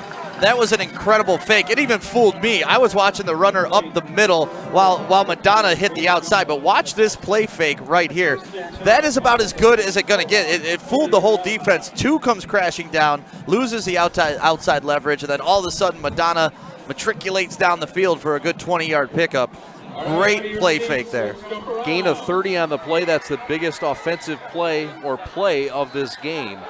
And it comes by way of the keeper, by Biagio. Everybody's going to jump around now. We get a shot of the jumping around in the home sidelines and the home stands here at the Raucous Runkle Field. Look at them jumping around in these stands. Even the moms and dads, that's what you love about it. It's not just the students taking participation in this. We got Joey down amongst these rabid fans. Let's go down to Joey. And we jumping around right here in Sterling Heights. This is not what we were expecting. The game still tied 0-0. And I'm here with Ava. And who are you cheering out on the football field? Troy Davis! That's your boyfriend? Yeah. All right, we got to make sure that he gets the win today. And of course, we got to show love to our band moms. And who's your daughter? Shout her out. Stevie Jean Canuck. Wow, I like that name. That's a beautiful name. And another band mom. Mandan Hankey, who's playing cymbals. I gotta say, this band, for real, I don't pick favorites, is one of my favorite marching bands I have ever seen. So shout out to the Stevenson Marching Band. And back to you guys. We got one heck of a fourth quarter underway. Thank you, Joey Radio. Appreciate that. Fourth quarter is underway. 1st and 10 after the game's biggest play. Madonna again will call his number. And he gets down to the 35, gain of 3 on the play. And it's 2nd down and 7 for Stevenson, trying to break the ice here in the 4th. And you know what? You just saw a nice piece of sportsmanship by Ryan Relia. He just made a great tackle and helped Madonna up. You love to see that. Even though they've been hitting each other now for almost 2 hours, it's a championship game. They're showing good sportsmanship out there, and that's what you want. Biagio Madonna, a kid who has had a beard since the 6th grade. It's impressive. A very impressive beard. His beard game is strong, but so much more is. Guy's a leader, great decision maker, 6th all-time in passing. And a guy that'll move into the top 5 before his time's done here. All right, 2nd and 10 with 11:10 to go in this game. A scoreless game. Movement up front, no call. Long call here for Diageo. Kwiatkowski time? Maybe. It is. Up the middle, gain of about 4, a quick burst before he's busted down.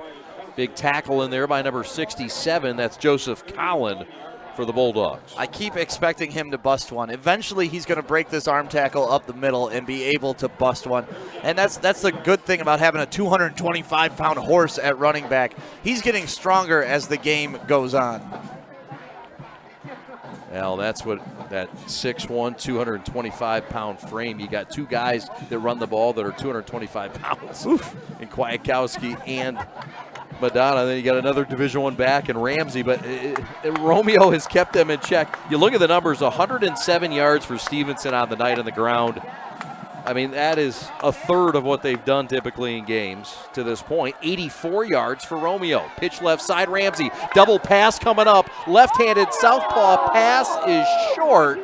Oh, he had him open. He had Kibbe open, and that Kibbe was fried. Well, you know who broke up that play? Our boy, Victor Earl. He's the one who created that because that was wide open. What a great play call. You've been running this play with success all game long, but watch. 8 comes in, makes him uncomfortable, and that just the ball's a little bit short. If he gets that up over the defender, that's an easy touchdown. You know who the happiest guy in the stadium is? Greg or Giorgio? Oh, yeah. Ruffino was beat on that play, as most people would be. Our camera guy wasn't. 4th and 3, a big decision now. You go for it.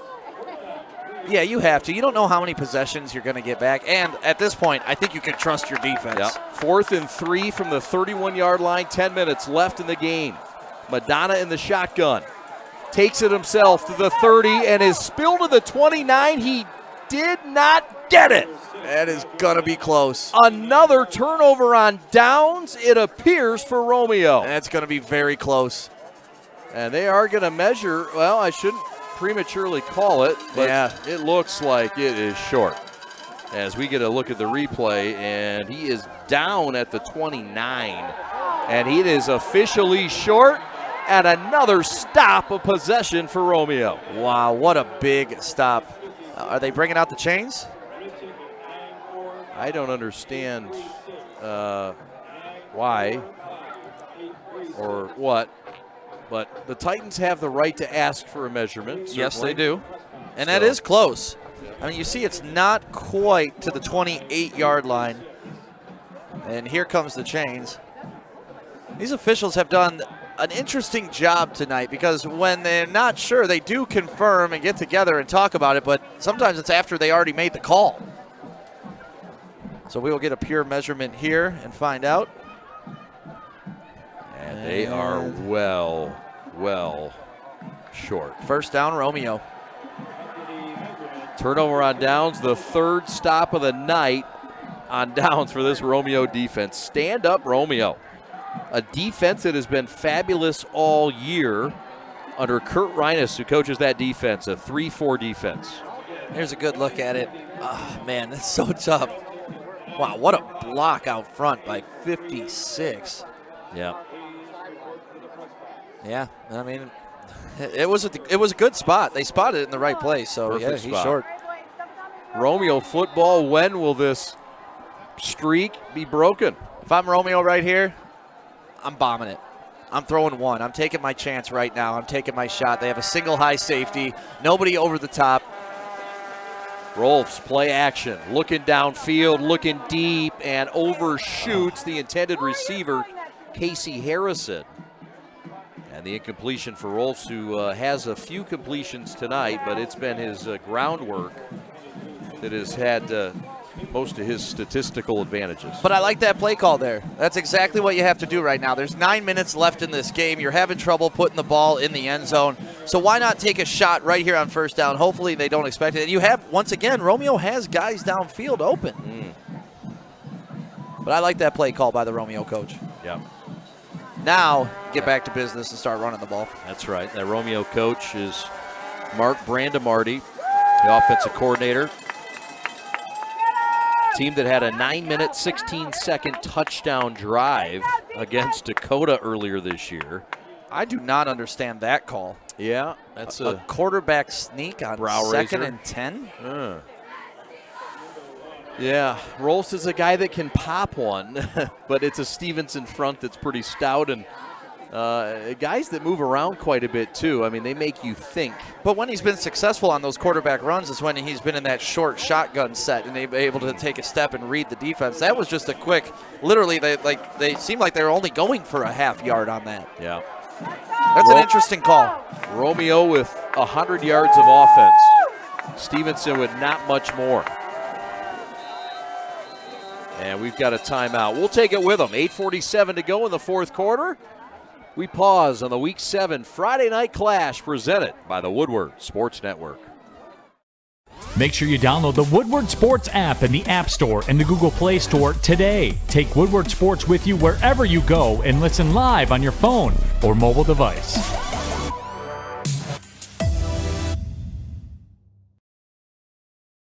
Today I'm going to tell you about sportsmanship because it's important. Treat your opponents the way you would want to be treated.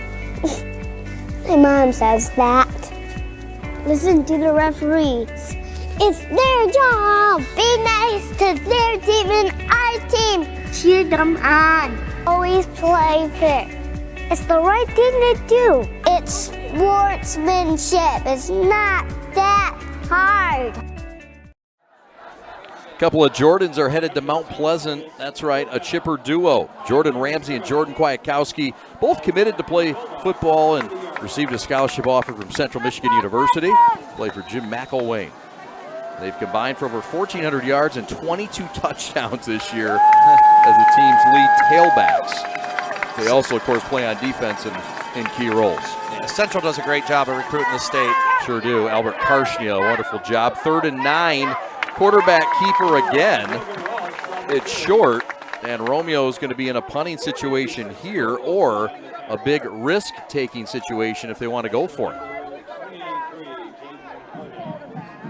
Rolfs here just took it himself, maybe a little quick with it, and sniffed out early, and a fine play by number 51, Jason Stewart. One of the 4 on that front line, along with Martin Sick, LeDuc, and Patrick. Stewart, a second-year varsity guy. So 4th and 2 in punting time for Romeo. Stick, you agree with this? I do, but I also would be suspicious if I'm Sterling Heights Stevenson. Okay. Nothing funny there. It is a punt. It's a rocket, and it's going to go over the head of Jordan Ramsey, and it's going to take a Romeo roll inside the 10, inside the 5, down to the 4-yard line. How about that punt? A punt that will be registered at 53 yards unofficially. Somebody call Jack Fox. Let him know. His job may be in trouble because that's amazing. Logan Rolfs, the guy who punts, quarterbacks, leads the team in passing, leads the team in rushing, and clearly leads them in punting. 7:44 left. Here comes Sterling Heights Stevenson, an offense that has sputtered tonight thanks to a Romeo defense, an offense that has put up 36 points a game. And this ground attack that puts up over 300 yards has about a third of what they normally put up. It's a championship game.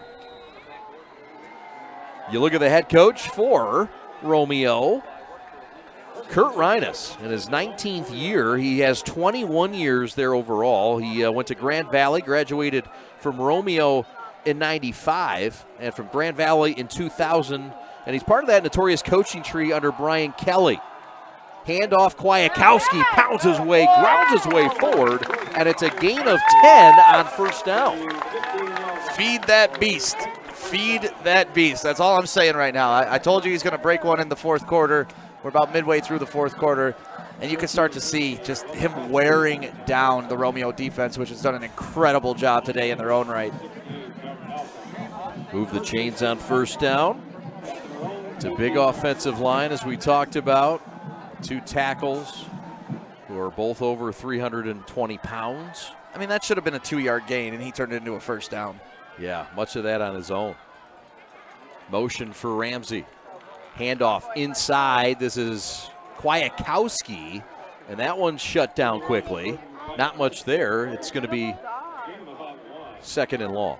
But I like it. It worked on the first down. You try it again, and you keep pounding these guys and pounding them with your strong running backs. And these are teams that are capable of long drives. We told you about the 9-minute drive that Romeo went on a couple weeks ago. So we see the tackle there and the stuff job up front. 58, Nick Lenz getting in there. Again, no big fella up front. Doug Malcolm, 6'7", 320, not playing in this game. He's out. So a big part of that D line for Romeo. 2nd and 8. That was illegal procedure.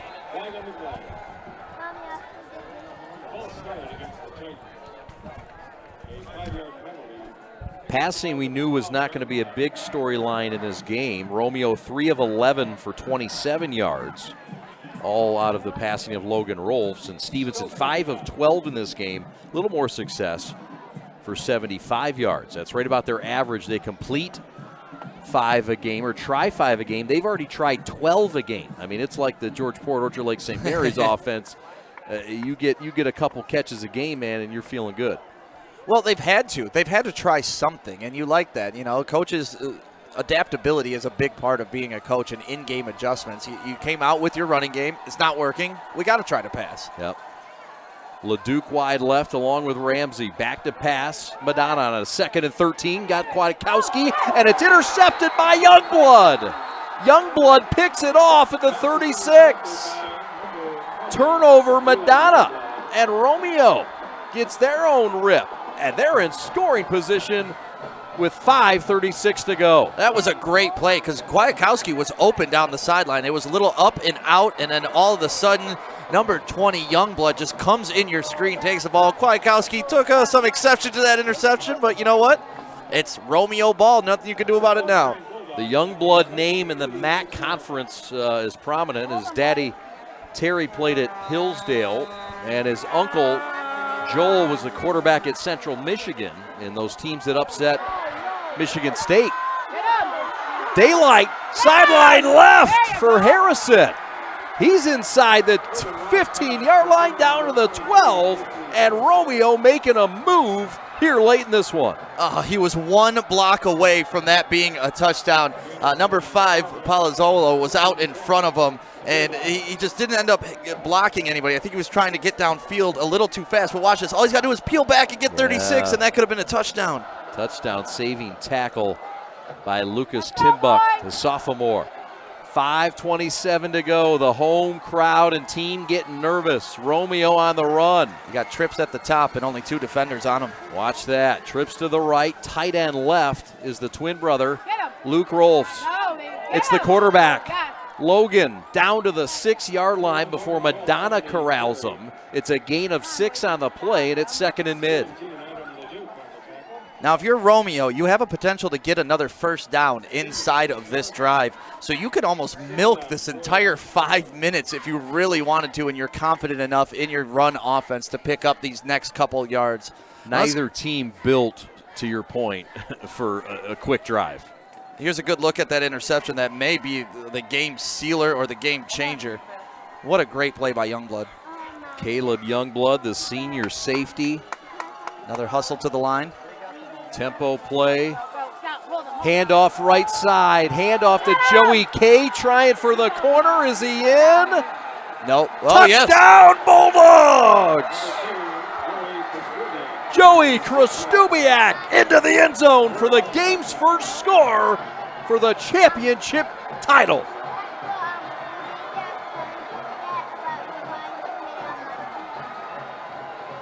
And what have we been talking about all game, Chad? Getting to the edge. That is how each of these teams have had success. And this was a long run. I mean, he's running dang near 30 yards, but what a great chip down block there, and able to plant his foot and just barely get in the end zone. Yeah. I thought the ref was going to mark him just short, but he called it a touchdown. Here comes the extra point attempt. And the kick is up, and the kick is good. And it's 7-0 Romeo. And look who's running to the middle of the field, chest bumping his teammates, going absolutely nuts. To me, my player of the game so far, Victor Earl. This is nothing new for Stevenson. They were down late against Chippewa. Came back to win the game on a touchdown late by Krastubiak.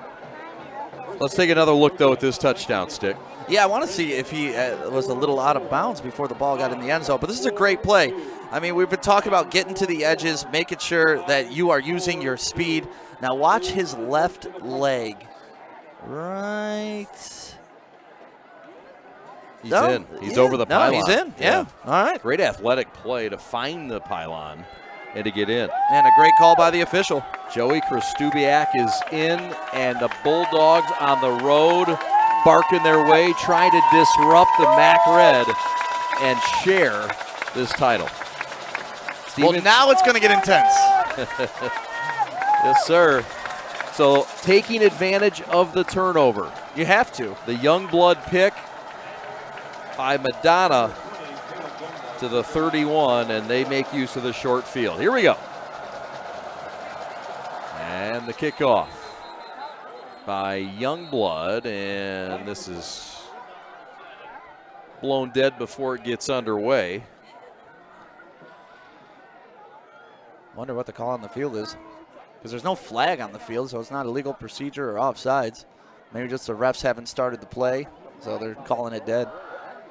Detroit Catholic Central leads Orchard Lake St. Mary's 21-0 as they will re-kick this. Cadillac beat Petoskey tonight. The Northmen go down 35-0. Love Petoskey, the area. Granville beats East Kentwood 44-6.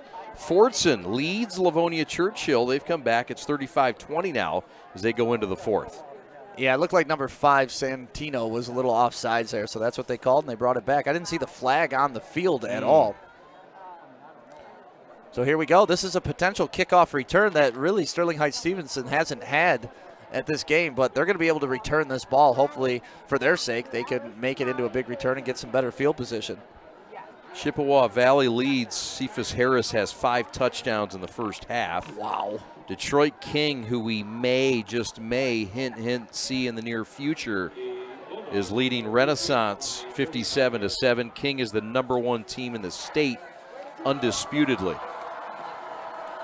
You know, one thing I got to hand to Romeo is their student section that has traveled tonight, and they are just as lively as a home student section. They have been going hard all game long. Sure have. Clarkson leads Lake Orion in the OAA Red 22-15.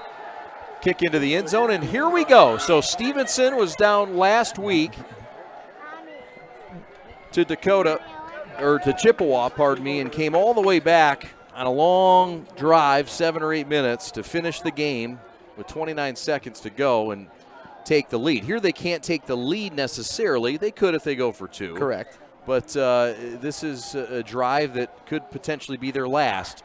What do you look for here from the Titans? Everything. You got to throw the kitchen sink at it at this point. I mean, if you got a trick play, you may want to bring it out of the bag. If you got something that they haven't seen yet, you may want to bring it out. The play that's worked in practice 100 times, something like that.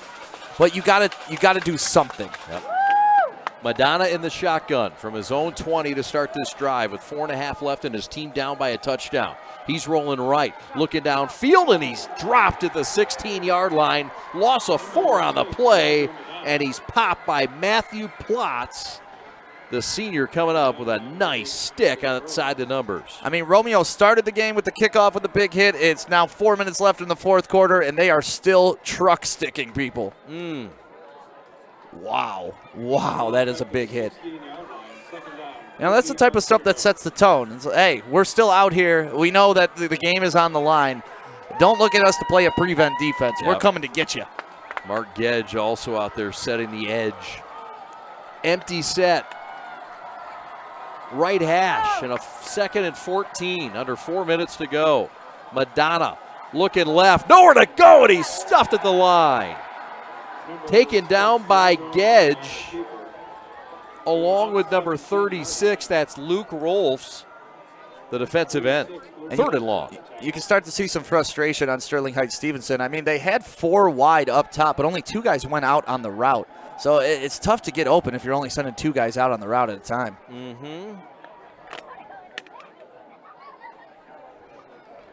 Goes Madonna back on the field with the play call.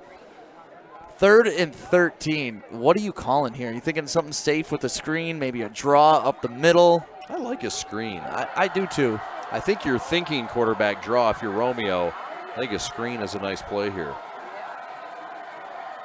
3rd down and 13 with just under 3 minutes to go. Big play for Stevenson in their own backyard. Madonna, middle of the field, has a man, and it's dropped. Jordan Ramsey would have had the first down at the 30. He drops it. It was a bit tall stick, but that's one you've got to count on. It's 4th and long and decision-making time for Justin Newcomb. Man, I'm not sure what the decision is here. Like, you're 2:46. You still have all your timeouts. And there were several wide receivers deeper down the field. I know he was just going for the first down on that, but there was number 13 streaking along the sideline here by us, wide open. And we've seen that from both quarterbacks, and that's kind of what you get when you're a predominantly running team. You're not always going to have the field awareness of somebody that's throwing 60 times a game, but there's been some wide open misses tonight. So this is it. Sterling Heights Stevenson's going for it. Empty set for Madonna. 5 wide receivers, 13 yards to go. Ball needs to get across the 30.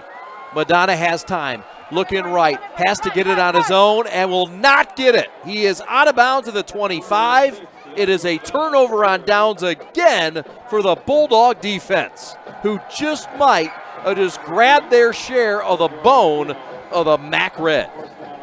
On that play, if you're Madonna, you at least want to chuck the ball down the field. If it gets intercepted, it's a long punt. That's the worst that's going to happen, especially if the DB's not aware and intercepts it. But now you've given them the ball in great field position at the 25-yard line. So at minimum, even if they advance the ball 10 yards, they're in field goal range. 25-yard line, all 3 timeouts for the Titans. Down by 7 in their own backyard. An offense that averages 36 points a game has been shut out tonight by Romeo, who has stood up. The boys from Peachtown have been punchy tonight. Harrison off the left side. He's going to carry for 5. And it's 2nd and mid where this Romeo team feels really comfy right now, Stick. Yeah, I would too. I mean, the game has now kind of gone to what you want. You have a 1-score lead, 2 minutes left, and you're a running team. So it's just good.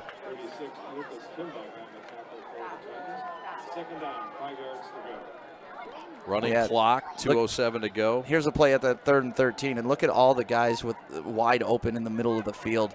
That's just tough.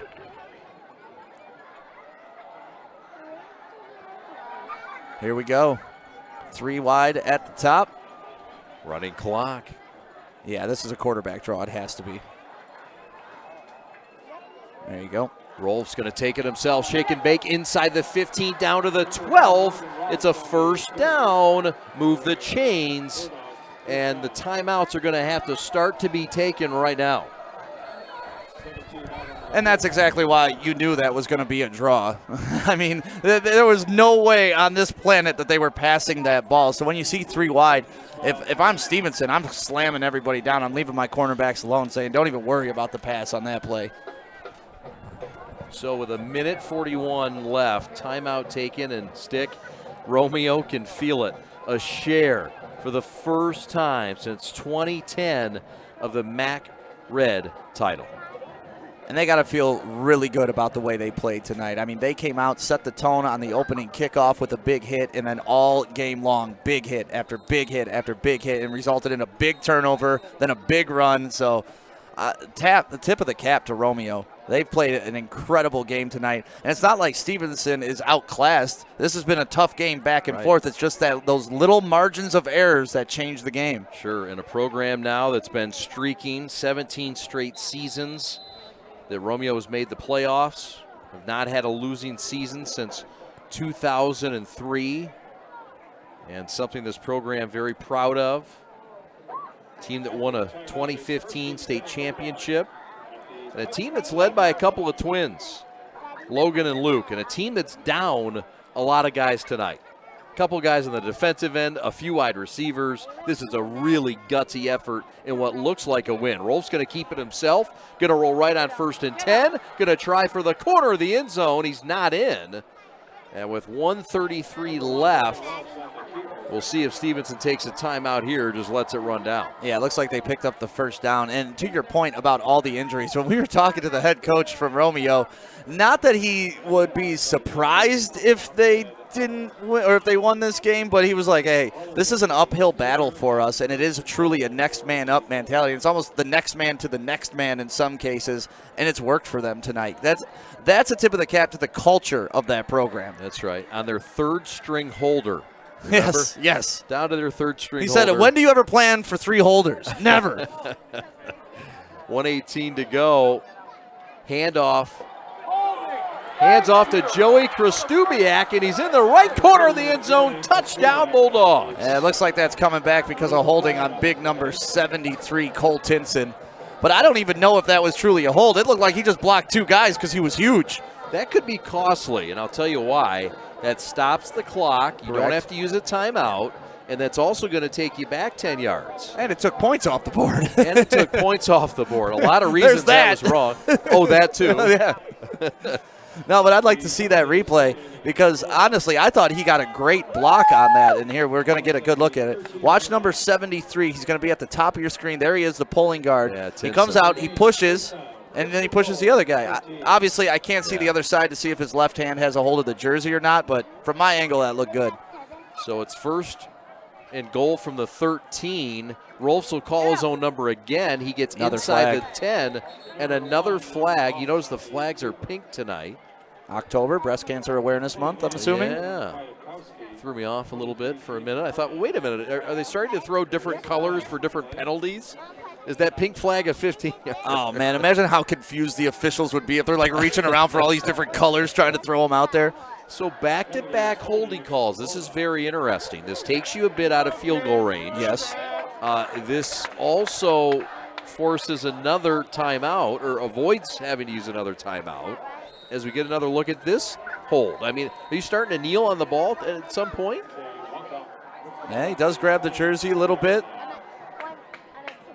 Yeah, looks like it was number 36, Luke Rolfs, the tight end, twin brother. And speaking of the twins, double trouble.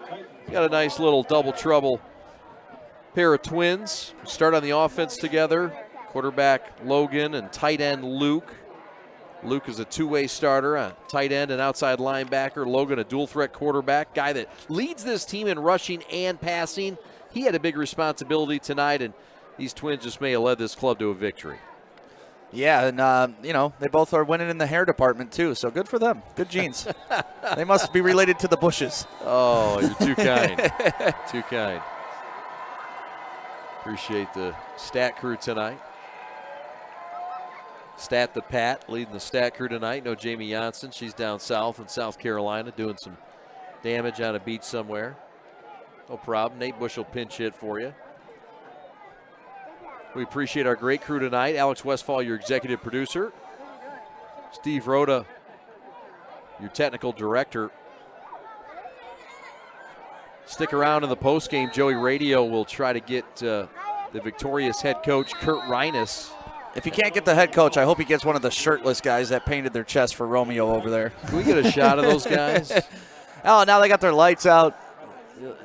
Yeah, they got something going on over there. Romeo brought it. How about it? I mean, you got to give them credit. They brought fans. They brought spirit. This is what they do. This community just rallying around this club on the road. Yeah, you love to see the teams travel because we've been to a lot of games this year, obviously, and this is the best road crowd that we've seen. The dog pound is barking across the way. Stand up, Romeo. They have disrupted Stevenson's plans to avoid sharing and being the undisputed champions tonight. Yeah, and that's, I don't want to say it's a step back for them because, you know, obviously they were sharing it last year, but their mission this year was to make it their sole possession. Yep. You take a look at what Romeo, with no timeouts left, they knocked off Oxford to start the year. Oxford, an interesting story. They're led by second-year head coach Zach Line, who played in the NFL for the New Orleans Saints. They won that game 34-13. Then they ripped Warren Mott. Mott's down a little bit, led by Tom Milanoff, former Tartar. They got smoked 42-0. Dakota was beat also by Romeo 14-10 in a defensive battle. Romeo then would get to 4-0 and win 4 straight to start the year over South 17-18, and then the loss to Chippewa Valley in that shootout 37-34. 2 weeks ago they beat Eisenhower 27-7, and the victory looks to be complete now. 7-0 Romeo with a shutout win on the road to get a share of the MAC Red title. Look at the celebration. The fans are happy, the kids are happy, the coaches are happy, parents are happy. What a great game for Romeo. Like, this is a game that you're going to look back on and you plant your flag that this is Romeo football. Romeo football, tough, physical, defensive-minded, community-oriented, and it wins tonight. 7-0, your final score. Joey Radio with the victorious head coach, Kurt Reinus, on the other side of this timeout. We're back right after this. My dad and my grandfather are officials. I've grown up around officials and seeing how much they enjoy being part of the games. As a student athlete, I've always appreciated the people out there who are willing to give back to the kids. The Legacy program lets me officiate while I'm still in high school, working younger kids' games. Officiating gives me a better understanding of the game. I get to make some pretty good money for a high school kid, and I even get to spend some quality time with my dad. There's help wanted. Just whistle. 7-0 final score. Congratulations to Romeo. They win at 7-0. Joey Radio is down with the victorious head coach, Kurt Reinus. Go ahead, Joey. And we are live for the post game. It is Joey with Coach Reinus, who we got to congratulate. MAC Red champions, baby! That feels good, man. That feels real good. Man, so walk us through that first half, so close. 0-0 going into halftime, and then you guys came out the second half, especially this fourth quarter, with some fire. Yeah, I mean, all week we've been talking just about heart, and we were talking about the X factor, that you can, draw guys up on a board and know where they're going to be, but you can't measure someone's heart. So we were going to bring the heart tonight, and I feel like our kids did that. So, especially for you, how many years has it been that you've been coaching here? Over 20 years? 21, yeah.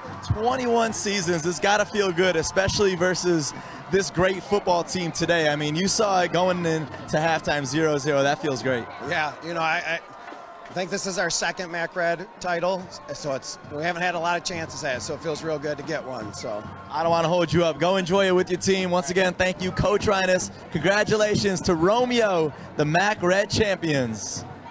Thanks a lot, Joey. Appreciate that. Congratulations to Coach Reinus in his 19th year. Yep, their second title. The last title in the MAC Red, 2015. They won it. That was a... What else happened that year, Chad? State title year. Ooh. Look at this crowd going nuts, Dick. I think I may go party in Romeo tonight. You ready? Coming with you. Do some back roading in Romeo? So you want to be a cowboy, baby? Yeah, go see Bob Ritchie. There was one touchdown in this game, and it came in the fourth quarter, and it came on the legs of Joey K. Joey touchdown, Joey football, call them what you want. But Joey Krstubiak into the end zone for Romeo. And it was a two-play 12-yard. It was a 12-yard touchdown run for Krstubiak.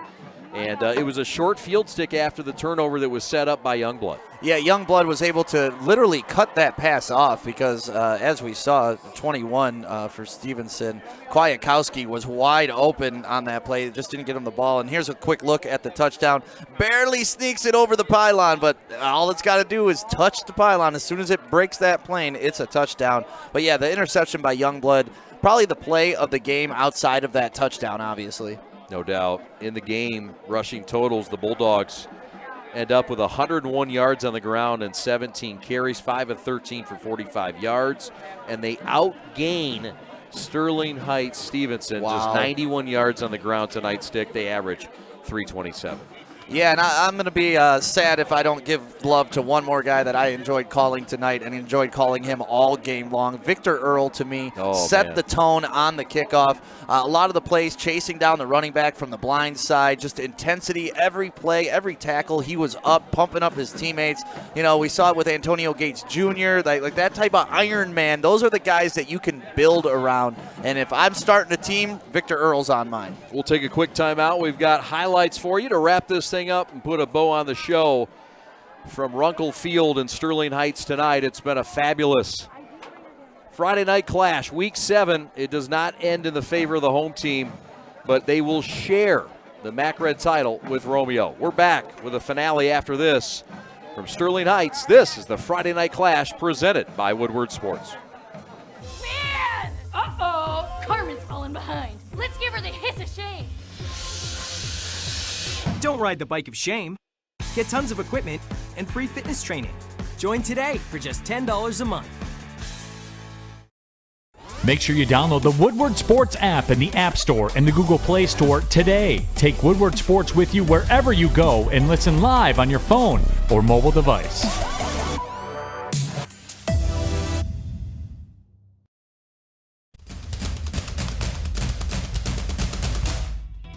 As the voice of Michigan student athletes, the Student Advisory Council's role is to convey the message of how high school sports are supposed to be played. We are responsible for helping the MHSAA maintain a positive and healthy atmosphere so the interscholastic athletes may thrive. We believe athletes should be competitive, sportsmanlike, and excel academically.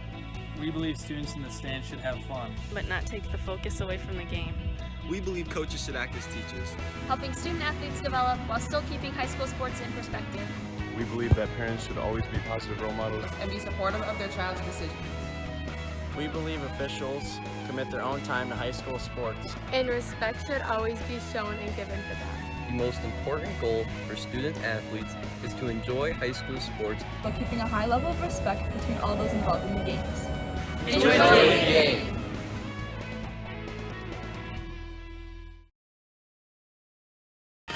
What rhymes with great? Participate. Where does greatness start? Here, in the classroom. On the diamond.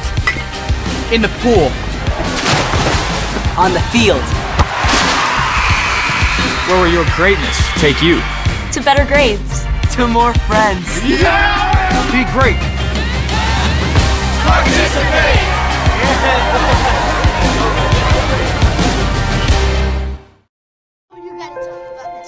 The innocence of youth. Is there anything any better? But soon they'll be in high school and facing all the same challenges you faced. How to make friends, how to fit in, how to be cool. We want our children to have everything they'll need to live fulfilling and productive lives. Make sure the kids in your family are among the more than 300,000 participants here in Michigan who take part in high school sports.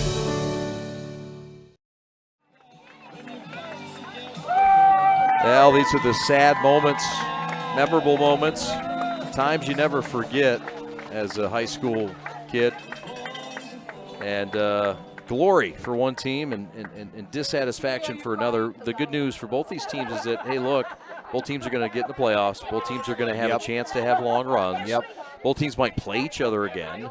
And both teams are going to share the title. And as bad as it sounds, I mean, look, both teams have a bright future and made big statements tonight in this ball game. Yeah, it was about as even of a game as you're ever going to see. And what we're just witnessing here is the Sterling Heights Stevenson seniors. It was senior night here. This is their last game. They walked the entire length of the field down to the parents and down to their underclassmen teammate. And it's just, you know, you can't help but you get goosebumps, get choked up during these moments because this is their last home game, man. Like, and these are memories that you're never going to forget. A lot of these guys aren't going to go on to the next level, so this will be their Friday Night Lights.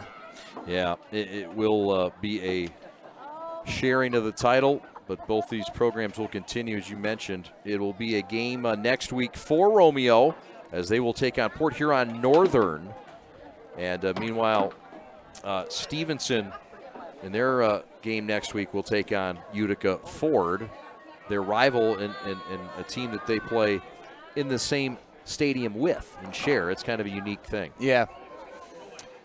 Their final game is against Groves, a team we covered in week 2. So Stevenson will take on Groves, and then the playoffs will start. Both these teams will have a long run, we expect. Let's get to the highlights from this ball game. Not a lot of scoring. You mean the lowlights? Highlights, lowlights. It's mostly turnovers, so here's the first one. Yeah, there's a turnover here. One of the weirdest handoffs I've ever seen in my life, trying to hand it off through the back, and that did not work. And then the field goal attempt, 26 yards by Castle. That loomed large, potentially. Might have changed the decision-making late in the game. You know what I just noticed on that? Castle, after he kicked it, dropped to his knees, so we were concerned whether it was good or not, and it wasn't. And then another turnover right here. Then the by Harrison Romeo. fumble. Yeah. And the recovery by Lucas Timbuck. A lot of turnovers in this game, but the biggest one was late on the interception. But Madonna had a couple turnovers in this game. Here's one of them. Not on that play. That was the stop on 4th down. That was a big stop. Turnover on downs. Yep. So it's a turnover. It was a turnover. Just on downs. And then a different kind of turnover here, and this is what changed the game, Stick. This was probably the biggest play of the game. Youngblood cutting off that pass. You see Kwiatkowski was open. He could have caught that ball if it was on time, but Youngblood with the play of the game won his team a championship, especially after this run, poked it in the end zone. And all you needed was one score this game, Chad. Joey K, Joey football. Joey Kostubiak with a touchdown from 12 yards out, and that was it. Romeo wins it. They hold on. They get the stop. Stevenson would get stopped in their own end, and the Bulldogs would take a knee and take a 7-0 win and a share of the MAC Red title. And for Romeo, it's their first title in the MAC since 2015, the year they won the state title, and also really since 2010, since they were in the red. But either way, an impressive defensive battle tonight, Stick. Next week, we don't know where we're going, but we've got some options, and we'll share them again on Sunday night. The Flex Week continues here on the Preps coverage of the Friday Night Clash. Well, I'm glad we flexed to this game, and if we can get another one just like this next week, I'm all in. So thank you guys for supporting the Prep, supporting Woodward Sports, and, of course, Planet Fitness and the Friday Night Clash. Yes, sir. Want to thank Alex Westfall, your executive producer. Want to thank Bill Salaga, the athletic director here at Sterling Heights Stevenson, and the great folks. Justin Newcomb, the head coach, very accommodating. And the head coach, Kurt Reinus for Romeo. Thanks to Sam Stick Day on color commentary. For Joey Nemu on sidelines, my name's Chad Bush. Saying so long on the Friday Night Clash. Your final score, your co-champions in the MAC Red. Romeo wins it 7-0 over Sterling Heights Stevenson. We'll talk to you next week from Parts Unknown. Have a great night, everybody. Thanks for watching. So long.